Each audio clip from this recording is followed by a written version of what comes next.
முத்திபூர்ணம். மெய்யாகவே சதுரயுகம் கோடிக்கால மக்களிடத்திலும் உள்ள சர்வ மூல மந்திர நிரூபீக மகான் வீராகிய யோகவான் சாலை ஆண்டவர்களே முத்திப்பாளிப்பு. அப்பா, நான் வேண்டுதல் கேட்டருள் புரிதல் வேண்டும். ஆறுயிர்கட்கெல்லாம் நான் அன்பு செயல் வேண்டும். எப்பாரும் எப்பதமும் எங்கனும் நான் சென்று எந்தை நினதருட்புகழை அம்பிடல் வேண்டும். செப்பாத மேல் நிலைமேல் சுத்த சிவமார்க்கம் திகழ்ந்தோங்க அருட்ஜோதி செலுத்தியிடல் வேண்டும். தப்பேது நான் செய்யினும் நீ பொறுத்தல் வேண்டும். தலைவா, நினை பிரியாத நிலைமையும் வேண்டுவனே. என்றும் சாவா வரம் தரும் மூவா மருந்தெனும் முத்தமிழ் கரசரும் நீதியின் யுகம் தர ஜாதிமை தமிழ் தரும் வேதியர்க்கரசரும் ஆகிய மான்சாலை ஆண்டவர்களை தோத்தரித்து வணங்கி நமஸ்கரித்து மற்றும் இங்கு கூடியிருக்கும் உங்கள் அனைவருக்கும் என் நமஸ்காரத்தை தெரிவித்துக் கொள்கிறேன். தெய்வம் உத்தரவு பண்ணுறாங்க. அருளமுதம் வாக்கியம் 270. நீ படித்து படித்து பேசுகிறாய், நாம் பழகியதை பேசுகிறோம். நீ படித்து படித்து பேசுகிறாய், நாம் பழகியதை பேசுகிறோம். அது எப்படி போல என்றால், நீ சமையல் செய்வது எப்படி என்று புத்தகத்தில் படித்துவிட்டு வந்து சமையல் செய்வதற்கும் உன் மனைவி பழக்கத்தில் சமையல் செய்வதற்கும் உள்ள வித்தியாசம் எவ்வளவு இருக்குமோ அவ்வளவு வித்தியாசம் நீ பேசுவதற்கும் நாம் பேசுவதற்கும் இருக்கும். அரிசி கூழ் காய்ச்சுவதற்கு சட்டியை இப்படி வைத்தாய், அது சரி. கம்பங்கூழ் காய்ச்சுவதற்கு சட்டியை எப்படி வைப்பாய் என்று கேட்டால் விழிப்பாய். இது நமது தெய்வம் திருவாய் மலர்ந்தருளிய திருவாக்கியம். இந்த வாக்கியத்தை படிக்கிறச்சு இது எனக்காகவே தெய்வம் உத்தரவு பண்ண மாதிரி எனக்கு தோணும் ஒவ்வொரு தடவை நான் இதை படிக்கிறச்சு. ஏன்னா அரிசி கூழ் காய்ச்சறதுக்கு சட்டி எப்படி வைக்கணும் அப்படின்னா, கம்பங்கூழ் காய்ச்சறதுக்கு எப்படின்னா விழிப்பாய் அப்படிங்கிறாங்க. அது அப்படி தான். இந்த வாக்கியம் படிக்கிறச்ச இது எப்படி அது எப்படி அப்படின்னு சொல்லிட்டு, சரி இதுக்கு இப்படி சொல்கிறாங்க அதுக்கு எப்படி அப்படின்னு சொல்லிட்டு இப்படி யோசித்து வந்த பதிவு தான் மெய்யில் புரிந்ததில் புரியாதது அப்படின்னு சொல்லிட்டு 2 மாதத்துக்கு முன்னாடி நான் பேசியிருந்தேன். அதனால் இந்த திருவாக்கியத்தை படிக்கிறச்ச எனக்காகவே உத்தரவு பண்ண மாதிரி எனக்கு அடிக்கடிக்கு தோணும். இன்றைக்கி சபை வந்து நம்ம இந்த மாத சபை, இது 38வது மாதாந்திர சபை. மெய்வழிச்சாலை ஆண்டவர்கள் 38வது மாதாந்திர பிரார்த்தனை சபை. இது என்னென்னா, முதல் வாரம் 5ஆம் தேதி வந்து நம்மளுக்கு நடத்த முடியல. இது வந்து என்னென்னா கிட்டத்தட்ட ஒரு 50 நாள் ஆயிடுச்சு. மாதம் நடத்துறது தள்ளி போயிட்டு இன்றைக்கி தான் வந்து நடத்த தெய்வ உத்தரவு கிடச்சிது. 5ஆம் தேதி என்ன அப்படின்னு சொன்னால், காலேஜில் அலுமினி அசோசியேஷன் அந்த ஃபங்க்ஷனால் நடத்த முடியல. அப்புறம் 12ஆம் தேதி திரும்பவும் வந்து சாலைக்கு போய் பொங்கலுக்காக போனோம். போன வாரம் தான் பொங்கல் முடித்து வந்தோம். அது 2 ஞாயிற்றுக்கிழமை போயிடுச்சு. இந்த ஒரே ஒரு ஞாயிற்றுக்கிழமை தான். இதை விட்டால் இந்த மாதமே இல்லை அப்படிங்கிற பட்சத்தில் இன்றைக்கி பார்த்தா குடியரசு நாள், கொடி ஏற்றி ஆகணும், காலேஜ் போயே ஆகணும் அப்படிங்கிற பட்சத்தில் அப்புறம் சரி நம்ம குடும்பத்தார்கிட்டலாம் பேசிவிட்டு சரி இன்றைக்கி 10லேருந்து 4 மணி வரைக்கும் நம்ம சபை நடத்துறது வழக்கம். அதுக்கு பதிலாக இன்றைக்கி மாலை 4 முதல் 8 மணி வரை சபை வச்சுக்கலாம்னு சொல்லிட்டு தான் இந்த சபை 38வது சபை இங்கு தெய்வத்தின் அருளால் இங்கே நல்லபடியாக 4 மணிலேருந்து போயிட்டுருக்கு. நம்ம சபையில் வந்து என் மகள் சாலை சஞ்சீவினி வந்து ரொம்ப ஒரு அழகான ஒரு வாக்கியத்தோட, ஒரு தெய்வத்தின் திருவாக்கியத்தோடு கூடிய ஒரு குட்டி கதையை நம்மக்கிட்ட பங்கிட்டாங்க. அது என்ன தலைப்புமா? ஆபத்து அப்படின்னு சொல்லிட்டு இல்லை. அப்போ வந்து வேண்டுதல், நம்ம என்ன வேண்டணும் தெய்வத்துக்கிட்ட அப்படின்னு சொல்லிட்டு. அடுத்தது எங்களோட கணவர், அவர் வந்து ஆபத் பாந்தவன், எந்தெந்த மாதிரி ஆபத்தெல்லாம் சந்தித்தார் அப்படின்னு சொல்லி பங்கிட்டாங்க. டாக்டர் ஷாலை கமலி அவர்கள் வந்து தெய்வத்தோட இது நம்மளோட தீர்க்க தரிசனது குரு கீதையை வாசித்தாங்க. டாக்டர் ஷாலை நேத்ரா அவர்கள் வந்து தீர்க்க தரிசன பகுதியை வாசித்தாங்க. இப்படியே போயிட்டுருக்கு நம்ம சபை 4 மணிலேருந்து ஆரம்பித்து. இப்போது எனக்கு நம்ம தோத்திரம் படித்தோம், எல்லாமே படிச்சுட்டு வர வரிசையில் எனக்கு இப்போது ஒரு வாய்ப்பு கிடச்சிருக்கு. இந்த சபையில் நான் என்ன பங்கிக்க போகிறேன் அப்படின்னு சொன்னால், நிறைய நம்ம கேள்விப்பட்டிருக்கோம், ஓடவும் முடியாது ஒளியவும் முடியாது அப்படின்னு சொல்லிட்டு. அது மாதிரி இன்றைக்கி நான் அவங்க கூட பங்கிக்க போகிற தலைப்பு வந்து மீளவும் மாளவும் முடியாத அழியா அவஸ்தை. எனக்கு தோணுச்சு முதல்ல வந்து இது பகிக்கிறச்ச அதாவது மனிதனுக்கு நரகம் ஏன் வருகிறது, இப்படி வச்சா நல்லா இருக்குமா அப்படின்னு சொல்லிட்டு. அப்புறம் என்ன தோணுச்சின்னு சொன்னால், நரகமாக மனுக்கிட்ட வருது, இவனாக தானே தேடிக்கிறான், தீதும் நன்றும் பிற தரவாரா. மனுவோட குணாதிசயமே என்னென்னா, முள் குத்திடுச்சு அப்படின்னு சொல்லுவோம் நம்ம. முள் குத்திடுச்சின்ற முள்ளுங்கிறது ஒரு ஜடப்பொருள், மனு அறிவு பொருள். அப்போது முள் ஜடப்பொருள் வந்து இவனை ஏன் குத்த போகுது, இவன் பார்த்து போயிருக்கணும், இவன் போய் குத்திட்டு முள் குத்திடுச்சு அப்படின்பா. அப்போது மனிதனுக்கு நரகம் ஏன் வருகிறது, கரெக்டாக இருக்குமானா இல்லை. அப்போது இப்படி யோசித்து பார்த்தா, மனு நரகத்திற்கு ஏன் தாக்கலாகிறான், இது சரியாக இருக்கும் அப்படின்னு. இப்படி பல தரப்பட்ட சிந்தனையிலேருந்து கடைசியாக வந்து எனக்கு தோணுது, தெய்வ சித்தம் என்ன அப்படின்னு சொன்னால், மீளவும் மாளவும் முடியாத அழியா அவஸ்தை. அது எது அழியா அவஸ்தை? நரகம். சாலை ரிஷி கரெக்டாக சொல்லிவிட்டு, அது நரகம் தான் அந்த அழியா அவஸ்தை. அதை பற்றி தான் நான் உங்கள் கூட பங்கிக்க போகிறேன். நமக்கு எல்லாம் தெரியும் நரகம் அப்படின்னா என்ன அப்படின்னு சொன்னால், நிறைய பேருக்கு நமக்கு தெரியும். நம்ம சாதாரண மக்களே சொல்லுவாங்க, கருட புராணத்தை இதை சொல்லியிருக்காங்க, அப்படி சொல்லியிருக்காங்க, இப்படி சொல்லியிருக்காங்க, நிறைய வர்ணனைகள்லாம் தெரியும். இந்த வர்ணனைகள் நம்ம பார்ப்போம் இந்த பதிவில். அதுக்கு முன்னாடி வந்து நரகத்துக்கு ஏன் தாக்கலாகிறான், ஏன் நரகத்துக்கு போகிறான் அப்படின்னு சொன்னால், நமக்கு சட்டுன்னு சொல்லணும், ஒரு 2-3 விஷயம் சொல்லிவிடுவோம். ஆனால் நம்ம வேதத்தில் வந்து தெய்வம் வந்து நிறைய இடத்துல நிறைய விஷயங்களை நம்மக்கிட்ட பங்கிட்டிருக்காங்க. எனக்கு வந்து கிடைச்ச அலுவல் காரணமாக, பல வேலை காரணமாக இருந்தாலும், எனக்கு கிடைச்ச நேரத்தில் என்னால் எவ்வளோ, ஒரு முத்து இங்கே இருக்கும், ஒரு முத்து இன்னொரு அலையில் இருக்கும்னு சொல்லுவாங்க. அப்போது எனக்கு கிடைச்ச இந்த நேரத்தில் எனக்கு எத்தனை எடுக்க முடிஞ்சதுன்னா, ஒரு 38 முத்துக்கள், ஒரு 38 பாயிண்ட்ஸ், மனிதன் நரகத்திற்கு ஏன் தாக்கலாகிறான் அப்படிங்கிறதுக்கு. அதை நான் அவங்க கூட பங்கிக்கலாம் அப்படின்னு சொல்லி இன்றைக்கி ஆசைப்பட்டு தான் இந்த பதிவை நான் எடுத்தேன். மனு முதல்ல வந்துட்டு நரகத்திற்கு ஏன் செல்லுகிறான்ற மனு நரகத்திற்கு ஏன் தாக்கலாகிறான். வான்மதி குரல் 70வது வாக்கியம், ஸ்வர்க்கம் நரகம் என்று இல்லை என்று சொல்லுகிறார்களே, அது சரிதானா? மெய் வாய் கண் மூக்கு செவி. நமக்கு மெய் வாய் கண் மூக்கு செவி இவை 5ம், அதாவது நல்ல விஷயங்களை செய்யும்போது மகிழ்கிறது, கெட்ட விஷயங்களை செய்யும்போது வெறுக்குது. உண்மைதானே? சில்லுன்னு காத்தடிச்சா அப்போ சுகமாக இருக்குது அப்படிங்கிற, நெருப்பு கையில் பட்டுடுச்சுன்னா துடிக்கிறோம் இல்லையா? அப்போது நல்ல விஷயங்களை செய்யும்போது மகிழ்கிறது, கெட்ட விஷயங்களை செய்யும்போது வெறுக்குது. இவை 5ம் நினைவு என்ற ராஜாவின் வேலையாட்கள். அந்த நினைவாகிய ராஜா எப்பவும் அழிகிறவர் அல்லவே. ஆகவே அவரிடத்தில் இன்பத் துன்பம் நித்தியமாய் தங்கி இருக்கிறது. இந்த இன்பமாகிய நினைவும் துன்பமாகிய நினைவும் வித்தாக நின்று அழியாத நித்திய பேரின்ப ஸ்வர்க்கத்தையும் மாறாது தங்கி தரிக்கும் அவஸ்தையாகிய நரகத்தையும் படைக்கிறது. ஆகவே ஸ்வர்க்கம் நரகம் இல்லை என்று எப்படி சொல்ல முடியும் அப்படின்ற ஒரு கேள்வியை கேட்குறாங்க. அப்போ இதுலேருந்து நம்மளுக்கு என்ன தெரியும்னா, ஸ்வர்க்கம் நரகம் என்று இருக்குது அப்படின்னு தெரிஞ்சிச்சு. உலகத்தில் எத்தனையோ கோடி ஜீவராசிகள் இருக்கின்றனவே, அவற்றிற்கு நரகம் என்பதில்லை. எத்தனை ஜீவராசிகள் இருக்குது? 84,100,000 ஜீவராசிகள் இருக்குது. கொசு முதல் அண்ட பட்சி வரை, யானை முதல் அப்படின்னு சொல்லிட்டு. இப்போ அதுங்களுக்கெல்லாம் நரகம் ஒன்றும் இல்லை. தான் பிறந்து அதன் கடமை முடித்து நிற்க, அது பிறக்குது, அது கடமையை முடிச்சுட்டு போயிடுது.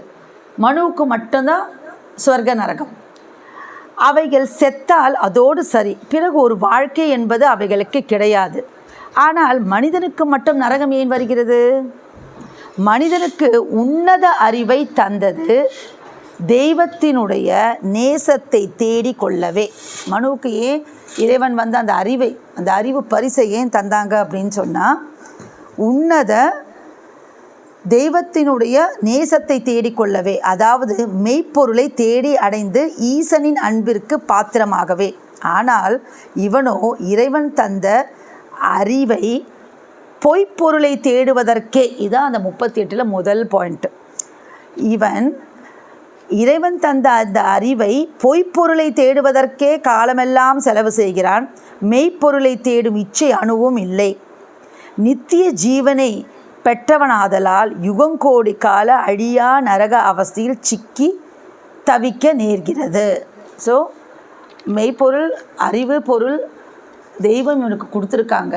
ஆனால் அதை வச்சு இவன் என்ன பண்ணுறான்னா பொய்ப்பொருள், உலகத்தீட்டிலேயே பொய்ப்பொருளை சம்பாதிக்கிறதுலையே காலமெல்லாம் செலவு செஞ்சுட்டு எதுக்கு வந்தானோ அந்த வேலையை செய்கிறதில்ல. பல வாக்கியங்களில் இந்த ஒரு வாக்கியத்தை வச்சுட்டு ஒரு பதிவு முழுக்க பேசலாம், எத்தனை மணி நேரம் வேணால் பேசுகிறேன். ஏன்னா அவ்வளோ பேசியிருப்பாங்க தெய்வம். ஒரு சின்ன இரும்பை எடுத்து நீ கடிகாரம், கை கடிகாரம் செய்கிற, ஏரோப்ளைன் செய்கிற, எல்லாமே தெரிஞ்ச ஒரு மனு தானே நீ அப்படின்னு சொல்லி நம்ம கேள்வி கேட்பாங்க. அடுத்தது, பூமியில் வாழும் எல்லா ஜீவராசிகளுக்கும் அது அதற்கான தூலம் தரப்பெற்றுள்ளது. அதுபோல அனித்திய தூலத்தோடு அனித்திய உலகப்பாட்டின் வரவினை கை முதலாக வைத்து கொண்டு நித்திய உலகில் புகுந்து வாழ முடியாது. இந்த அடிதேகத்தில் இருக்கும் போதே ஜீவ தயாபரராகிய ஒரு சர்க்குரு பிரானிடமிருந்து கெஞ்சி கேட்டு காருண்ய பரிசு. ரெண்டாவது பாயிண்ட் என்னென்னா, நம்ம அந்த காருண்ய பரிசு அதை நம்ம கெஞ்சி கேட்டு அழுது தொழுதாவது தெய்வத்திடம் அதை கேட்டு பெற்றுக்கணும். அந்த காருண்ய பரிசு என்ன? பரமபத வாழ்வு, சொர்க்கபதி வாழ்வை நம்ம கெஞ்சி கேட்டு அது எப்படி நம்மளுக்கு கிடைக்கும் அப்படின்னா, அவங்க அன்பும் இரக்கத்தையும் பெறது மூலமாக கிடைக்கும். அப்போ அந்த அன்பும் இரக்கத்தையும் அவங்கக்கிட்ட இருந்து பெறணும்னா நம்ம என்ன செய்யணுமோ அதை செய்யணும். கெஞ்சி கேட்டு அழுது தொழுதாவது அந்த காருண்ய பரிசை பதமாக பெற்றுக்கொள்ள வேண்டும். இந்த வழிமுறையில் ஒருவர் தலையிட்டு நிஜ தெய்வ வாழ்வில் ஈடுபடாவிட்டால் சாவுடைய சந்திப்பில் நரக தூளமாகிய பேய் தூளம் தானே வந்து சித்தித்துவிடும். ஜீவ வாழ்விற்கு வேண்டிய இந்த அதி முக்கிய எச்சரிக்கை தந்து அவருக்கு உஜார் கொடுக்கிறவர்கள் எவரையும் அவர் சந்திக்கவில்லை. இது ஒரு ஒரு தெய்வத்தை சந்திக்க வருவாங்க. அப்போது அவர் நிறைய பூஜை புனஸ்காரம்லாம் செய்துட்டு இருப்பார். அவரை பற்றி தெய்வம் உத்தரவு பண்ண சொல்லுவாங்க. பாவமாகவே சிவன் வருவான் என்று எதிர்பார்த்து கொண்டது யமனை சந்திக்க நிற்கிறான் அப்படின்னு சொல்லுவாங்க. அதுதான் இப்போ ரெண்டாவது என்ன நம்ம சொல்ல வரோம் அப்படின்னு சொன்னால், அந்த தெய்வத்திடம் கெஞ்சி கேட்டு அந்த காருண்ய பரிசை பெற்றுக்கொள்ள ஒருவன் மனு தவறிவிட்டால் அவனுக்கு நரகம் நிச்சயம் அப்படிங்கிறது தெரியும். அடுத்தது, தெய்வ எண்ணத்திற்கு மாற்றமாக நடக்கிறவன் எங்கே போவான்? நரக அவஸ்தைக்கு தான் போவான். இது 3வது பாயிண்ட். எப்பவுமே தெய்வ எண்ணத்துக்கு மாற்றமாக நடக்கவே கூடாது. தெய்வ எண்ணத்துக்கு ஒத்து அவங்க என்ன சொன்னாங்க அது நம்ம இந்த 37 சபையில் நம்ம பேசினது அதுதான். கல்லை கிள்ளுனா கிள்ளணும், வாழை காமிச்சு பாயினா பாயணும், 8 கொட்டையை கடக் மடக்குன்னு கடிக்கணும்னா கடிக்கணும் அப்படின்னு தான். இது ஏன் கல்லை எப்படி கிள்ளணும்னு கேள்வி கேட்கவே கூடாது. 37 சபையில் நம்ம பேசியிருந்தாலும் இந்த தலைப்புக்கும் அது உகந்ததாக இருக்கிறதுனால, அதாவது நாம் தெய்வ எண்ணத்திற்கு மாற்றமாக நடக்கிறவன் எங்கே போவான்னா நரக அவஸ்தைக்கு தான் போவான் அப்படிங்கிறது அந்த 3வது பாயிண்ட்டாக நம்மளுக்கு இருக்குது. ஸ்வர்க்கமும் நரகமும் இரண்டும் அழியாதவை. அவை யானை முதல் ஜீவராசிகளுக்காகவா படைக்கப்பெற்றுள்ளன? இல்லை, மனிதனுக்குத்தான் அவை படைக்கப்பெற்றன. மனிதன் சாக முடியாது. மனிதன் சாக முடியுமா? நம்ம சொல்கிறோம், போன வாரம் அவங்க செத்து போயிட்டாங்கப்பா, போன மாதம் அவங்க வீட்டில் ஒரு சாவுப்பா. நம்ம புத்தர் கதைலாம் கூட படிச்சிருப்போம், சாகாமல் யார் வீட்லையும் யாரும் இல்லை அப்படிங்கிறது. ஆனால் மனிதனுக்கு சாவு இருக்கா அப்படின்னு சொன்னால் தூளத்துக்கு தான், அந்த ஜீவனுக்கு, அந்த உயிருக்கு அது இல்லை. அப்போது இறைவன் மனிதனை சாக படைக்கவில்லை. இந்த அனித்திய உடலை விட்டதும் நித்திய ஸ்வர்க்கத்திலோ அல்லது அழியா அவஸ்தையாகிய நரகத்திலோ எக்கோடி காலமும் தங்கி இருக்க வேண்டும். ஒரு வான்மதி குரலில் 244வது பக்கத்தில் ஒரு டிஎம்எஸ் டாக்டர் மரைக்காயர் அம்மா அவங்க வந்திருந்தப்போ உத்தரவாகுது தெய்வ வாக்கியம், இங்கே நம் முன்னர் வந்து இருந்து அறிவாகிற வசனங்களை கேட்கிற போது மனம் கசிந்து உருகி கண்ணீர் விட்டு அழுகிறார்கள். இந்த மெய்யை நாம் கட்டாயம் பெற வேண்டும் என்று அதிநேரம் நிச்சயமாகவே ஆசைப்படுகிறார்கள். ஆனால் உலகினர் உலக வேலைகளுக்கு திரும்பியதும் அதை மறந்துவிட்டு நித்தியத்தை பெற தந்த தங்கள் உன்னதமான அறிவை அழிந்து போகிற காரியங்களில் ஈடுபட்டு செலவு செய்கிறார்கள். அதனால் கீர்த்தி புண்ணியம் வரும் என்று நினைக்கிறார்கள். தங்கள் அறிவை நித்திய நன்மையை பெற உபயோகப்படுத்துவதில்லை. அதனால் இறைவனுடைய கோபம் வெறுப்பு ஆளாகி நீடிய நரக தண்டனை அடைகிறார்கள். அதாவது என்ன தெய்வம் உத்தரவு பண்ணுறாங்கன்னா, இப்போ நம்ம கூட என்ன போன வாரம் நம்ம பொங்கல் திருவிழாக்கெலாம் சாலைக்கு போயிட்டு இருந்தோம். அப்போல்லாம் என்ன தோணுன்னா, அங்கே இருக்கவங்ககிட்ட பேசுகிறச்ச, ஆலயத்தில் போய் அங்கே நம்ம வணக்கத்தெல்லாம் கலந்துக்கிறச்ச, நம்ம எப்படின்னா சாலைக்கே வந்துடணும், சாலையிலேயே குடி வந்துடணும், இல்லாட்டி இந்த எல்லா நூலும் வந்து அடுத்த தடவை வராச்சு எல்லா தோத்திர பாடலாம் அங்கே காலையில் அக்காங்க அண்ணாங்களாம் வந்து பாடுறச்ச எல்லா தோத்திர பாடலும் நம்ம படிச்சுட்டு வரணுன்ற ஒரு பெரிய ஒரு என்ன ஒரு அந்த நியூ இயர்க்கெலாம் ஒரு ப்ராமிஸ் எடுப்போம் இல்லையா, ரெசல்யூஷன் எடுப்போம் இல்லையா, அது மாதிரி தோணும். அங்கேருந்து வந்து இங்கே திரும்ப அந்த பையை தூக்கிட்டு இந்த ரொட்டீன் லைஃப் வந்த எல்லாமே காணா போயிடும் நம்மளுக்கு. இருக்குது தானே, உண்மை தானே, அது ஒவ்வொருத்தருக்கும் இது என்னோடய சொந்த அனுபவம். அதுதான் வந்து தெய்வம் இங்கே உத்தரவு பண்ணுறாங்க. அப்போது திரும்பவும் அதே கருத்து தான் இங்கே பதிவு பண்ணுறாங்க. அந்த உன்னதமான அறிவை எதற்கோ செலவு செய்து விட்டு நீ எதற்கு செலவு செய்யணுமோ அதுக்கு செலவு செய்யாமல் இருக்கிறதுனால அந்த நரகம் வந்துடுது அப்படின்னு சொல்லிட்டு உத்தரவு பண்ணுறாங்க. ஆடு மாடு பன்றி செத்தால் அப்படி நாரி போவதில்லை, அவற்றின் மாமிசத்தை செத்தப்பின் கிரயம் கொடுத்து வாங்கி சாப்பிடுகிறார்கள். அந்த வாக்கியத்தில் கூட ஒரு பிரசங்கத்தில் கூட கேட்போம்ல, பன்றி என்ன சொல்லுது, என் கரியை மட்டுமா என் மசரை கூட வாங்குவான்னு சொல்லிட்டு அது சொல்லுது அப்படின்னு சொல்லுவாங்க. தெய்வம் உத்தரவு பண்ணுவாங்க. அப்போது உன்னத படைப்பாகிய மனிதன் உன்னதமாக சாகத்தானே வழி செய்திருப்பான். அந்த பிரம்மாதிக்க செயலை இவன் தேடி அடையவில்லை. அதனால்தான் இவன் சர்வ படைப்பிற்கும் மட்டமாக நாரி சாகிறான், நரகத்திற்கு தாக்கலாகிறான். அடுத்தது வந்து நீங்கள் இப்போ பார்க்கிற இந்த சந்திர சூரியால் தாரணா கணங்கள் எல்லாம் மறைய போகிற நேரம் வருது. கனத்த காரில் கப்பப் போகிறது.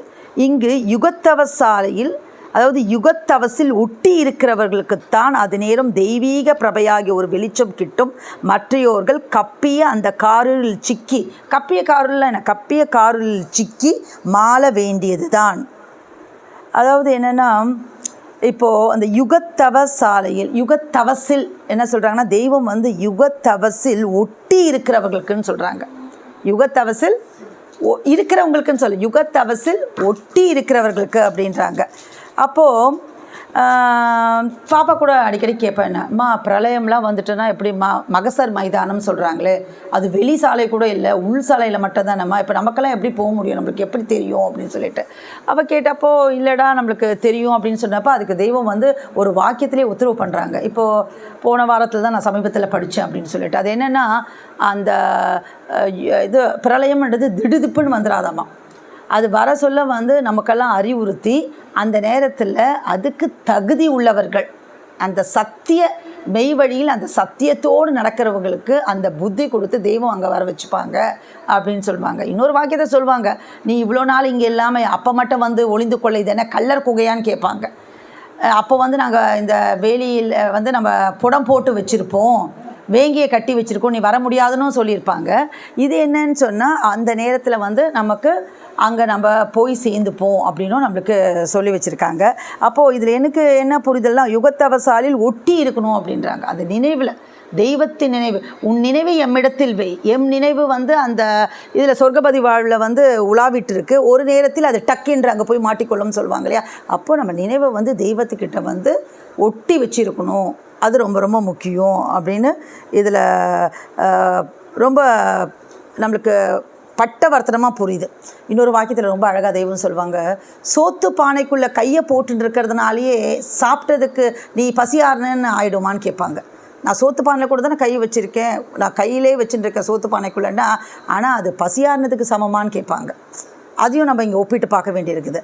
அதனால் யுகத்தவசில் ஒட்டி இருக்கிறவர்களுக்கு அதில் நம்ம தெய்வ நினைவாக இருக்கணும், தெய்வ சொல் மீறாதவங்களாக இருக்கணும், தெய்வ சொல்படி நடக்கணும், அவங்களோட ஒட்டி பணிந்து இருந்தோம் அப்படின்னு சொன்னால் நம்மளுக்கு அப்படி பணிந்து இருந்தால் சொர்க்கபதி வாழ்வு, அப்படி படியாமல் இருக்கிறவங்களுக்கு, ஒட்டி இல்லாமல் இருக்கிறவங்களுக்கு நரகம் நிச்சயம். அறிவு ஈசனுடைய சொத்து. இந்த மனிதனின் அழிவுடலில் அது வைக்கப்பெற்றிருக்கிறது. அதை ஒரு தெய்வ ஆசானின் உதவி கொண்டு நித்திய ஜீவ வாழ்வை பெறுவதற்கான காரியத்திற்கு பயன்படுத்தாமல் வயிற்றுப்பாட்டுக்கு அழிவுலக மதிப்பு வெறிச்செயலுக்கு செலவு செய்தால் கடைசியில் யமன் கையில் சிக்கி நரக அடையாளமாகிய கசப்பு தீட்டு ஜீவஜலம் வெளியாகி பிணநாற்றமுடன் சாக வேண்டியதுதான். அதாவது நரகத்திற்கு தாக்கலாக வேண்டியது தான் அப்படிங்கிறாங்க. திரும்ப திரும்ப அதே தான். இப்போ ஒரு கேக் அப்படின்னு சொன்னால் ஒன்று கப் கேக் இருக்கும், ஒன்று ப்ளம் கேக்கு, வித்தியாசமாக அதே ஒரு விஷயத்தை நம்மளுக்கு அறிவுறுத்துறதுக்காக தெய்வம் வேறு மாதிரி எப்படியானா இவன் புரிஞ்சிக்க மாட்டானா அப்படின்னு சொல்லிட்டு நம்மளுக்கு வேறு மாதிரி நம்மளுக்கு அறிவுறுத்துகிறாங்க. இறைவன் நமக்கு செய்து நிறைந்து வைத்துள்ள நன்றியின் பெருங்கருணை பெருக்க விரிப்பு எட்டா பெருங்கடனாக நம் தலையில் ஏற்ற பெற்றுள்ளது. காலகாலம் அவன் அளக்கும் நன்மைகளாகிய அவற்றை அனுபவித்து விட்டு கடன் கட்டாது மறந்தவனுக்கு வரும் தண்டனையே நரகம். இது ரொம்ப ரொம்ப முக்கியம். அதாவது இந்த உலகத்தை நம்ம பல பதிவுகளில் பார்த்துருக்கோம். இந்த உலகத்தை எவ்வளோ அந்த சிருஷ்டி எவ்வளோ ஒரு பெரிய விஷயம், எவ்வளோ நேரம் எடுத்து இறைவன் அதை படைச்சிருக்காங்க. அதாவது 700 வருஷமோ என்னவோ மனிதனை படைக்கிறதுக்கு முன்னாடியே மற்றது எல்லாம் படைச்சிட்டு அதுக்கப்புறம் தான் தான் குடியேறிக்கொள்ள மனுவை படைக்கிறாங்க. முதல்ல ஒரு புழுவை படைக்கிறாங்க, கொசுவை படைக்கிறாங்க, ஒன்று ஒன்றா படைச்சு பார்த்து ஒன்றில் தான் குடியேறிக்கொள்ள முடியல அப்படின்னு சொல்லிட்டு கடைசியில் மனுவை படித்து தான் குடியேறிக்கொள்ள படைக்கிறாங்க அப்படின்னு சொன்னால் அதுக்கு முன்னாடி மனுவுக்கு என்னென்ன வேணுமோ அது எல்லாமே படைச்சிருக்காங்க. இது பேசினாவே ஒரு தனி பதிவாக பேசிடலாம். கண்ணை படைச்சிட்டுமோங்கிறதுக்காக அத்தனை வண்ணங்களை படைக்கிறாங்க, மூக்கை படைச்சிட்டுமேங்கிறதுக்காக அத்தனை வாசனைகளை படைக்கிறாங்க, நாக்கை படைச்சிட்டுமேன்றதுக்காக அத்தனை அறுசுவைகளை படைக்கிறாங்க. அதான் ஒன்று எடுத்துட்டேன்னா அத்தனை ஒரு சுவைகள் கொடுக்குறாங்க. இப்படி இதுவே ஒரு பதிவாக நம்ம பேசலாம். இது உங்களுக்கெல்லாம் தெரிஞ்ச ஒரு விஷயம்தான். இப்படி எல்லாத்தையும் படைச்சி வச்சதை நம்ம நல்லா அனுபவிக்கிறோம், ஒன்று கூட பாக்கி விடாமல். நீங்கள் நேற்று ருமானி வாங்கிட்டு வந்தீங்க, அது கொஞ்சம் புளிப்பு தட்டுது. வேறு என்ன மாம்பழம், பங்கனப்பள்ளி வாங்கிட்டு வாங்க, இன்றைக்கின்னு தேய்த்து இமாத்தி வாங்கிட்டு வாங்கன்னு கேட்டு சாப்பிட தெரியுது. என்ன தான் இருந்தாலும் இந்த லட்டு பேக்கரி லட்டுலாம் சரி வராதுங்க. நீங்கள் அந்த அந்த அதான் அந்த மாதிரி வேணும் அப்படின்னு சொல்லி சுவை கேட்டு நம்மளுக்கு சாப்பிட்டுட்டு இறைவன் படைச்சி எல்லாத்தையுமே நம்ம அனுபவிச்சுட்டு ஆனால் கடன் கட்டாமல் அமானித கடன் ஒன்று வாங்கிட்டு தானே வந்தோம். நான் தான் லாயக்குடையவன் சொல்லி தானே நீ வாங்கிட்டு வந்த, எல்லாம் வாங்கிட்டு வந்துட்டு கொஞ்சம் கூட அந்த நன்றி இல்லாமல் சாதாரணமாக நான் சொல்கிற ஒரு விஷயந்தான். கார் லோன் வாங்கிட்டு வந்தால் காரை திருப்பி கூப்பிட்டு போயிடுவாங்க, வீட்டு லோனை வீட்டை விட்டு துரத்திடுவான், மஞ்சள் நோட்டீஸ் ஓட்டிடுவான் எல்லா இடத்துலையும். ஆனால் கேட்கல அப்படிங்கிறதுக்காக நீ கடன் வாங்கிட்டு நீ பாட்டுக்கு கடனாளியாக இருந்ததுன்னா, கடன் கட்டாமல் இருந்தால் கடைசியில் என்ன வேணும், அதுக்கு தண்டனையாக வருவது தான் அந்த ரௌராவதி நரகம். அடுத்தது அதாவது ஜீவவித்து இவனிடம் இருக்க அதை சந்தித்து ஜென்மசாபல்யனாக ஆகாமல் அழிச்செயலிலேயே காலமெல்லாம் தன் அருமையான வயதை போக்கி கடைசியில் கசப்பு தீட்டு பிணநாற்ற ஜலமாக அந்த நாதகுல வித்து மாற்றி அந்த நாதகுல வித்தை மாற்றி போடுகிறான். அப்போது இதற்கு தண்டனையாகத்தான் எரிநரகத்தில் தள்ளப்படுகிறான் அப்படின்னு சொல்லிட்டு தனக்குள்ளே இருக்க அந்த ஜீவவித்து அந்த நாதனை இவன் சந்திக்கணும் இல்லையா? அதுக்காக தானே இவன் வந்தது, அதுக்கு தானே அறிவு தந்தது. ஆனால் வந்த வேலையை விட்டு பந்தக்காலை பிடிக்கிற மாதிரி அதை மட்டும் பண்ணாமல் மற்ற எல்லாத்தையும் அவன் பண்ணுறதுனால அதுக்கு தண்டனையாக தான் அவனுக்கு வர்றது என்னென்னா எரிநரகத்தில் தள்ளப்படுகிறான்.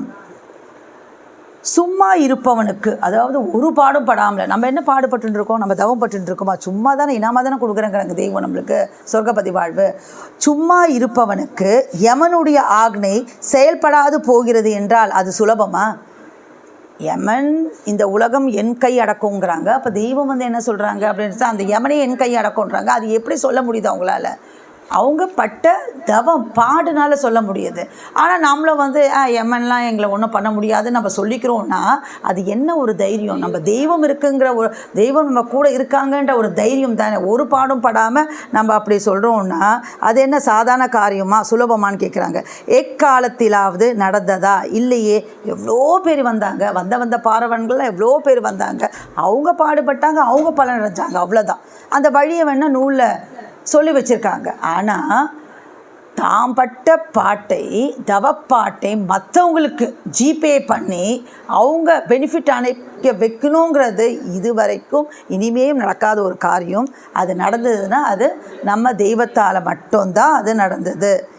அப்போது இந்த நீ புரிஞ்சிக்கணும், உனக்கு கொடுத்த அறிவை வச்சு அப்போ அதை புரிஞ்சிட்டு தலையை அறுத்து கொடுத்தாவது இதை பெற வேண்டாமா அப்படின்றாங்க. இதை மெய்யை நீ பெறறதுக்கு இப்படியாப்பட்ட ஒரு குரு உனக்கு வாச்சிருக்காரே, அதுக்கு நீ தலையை அறுத்து கொடுத்தாவது இதை பெற வேண்டாமா?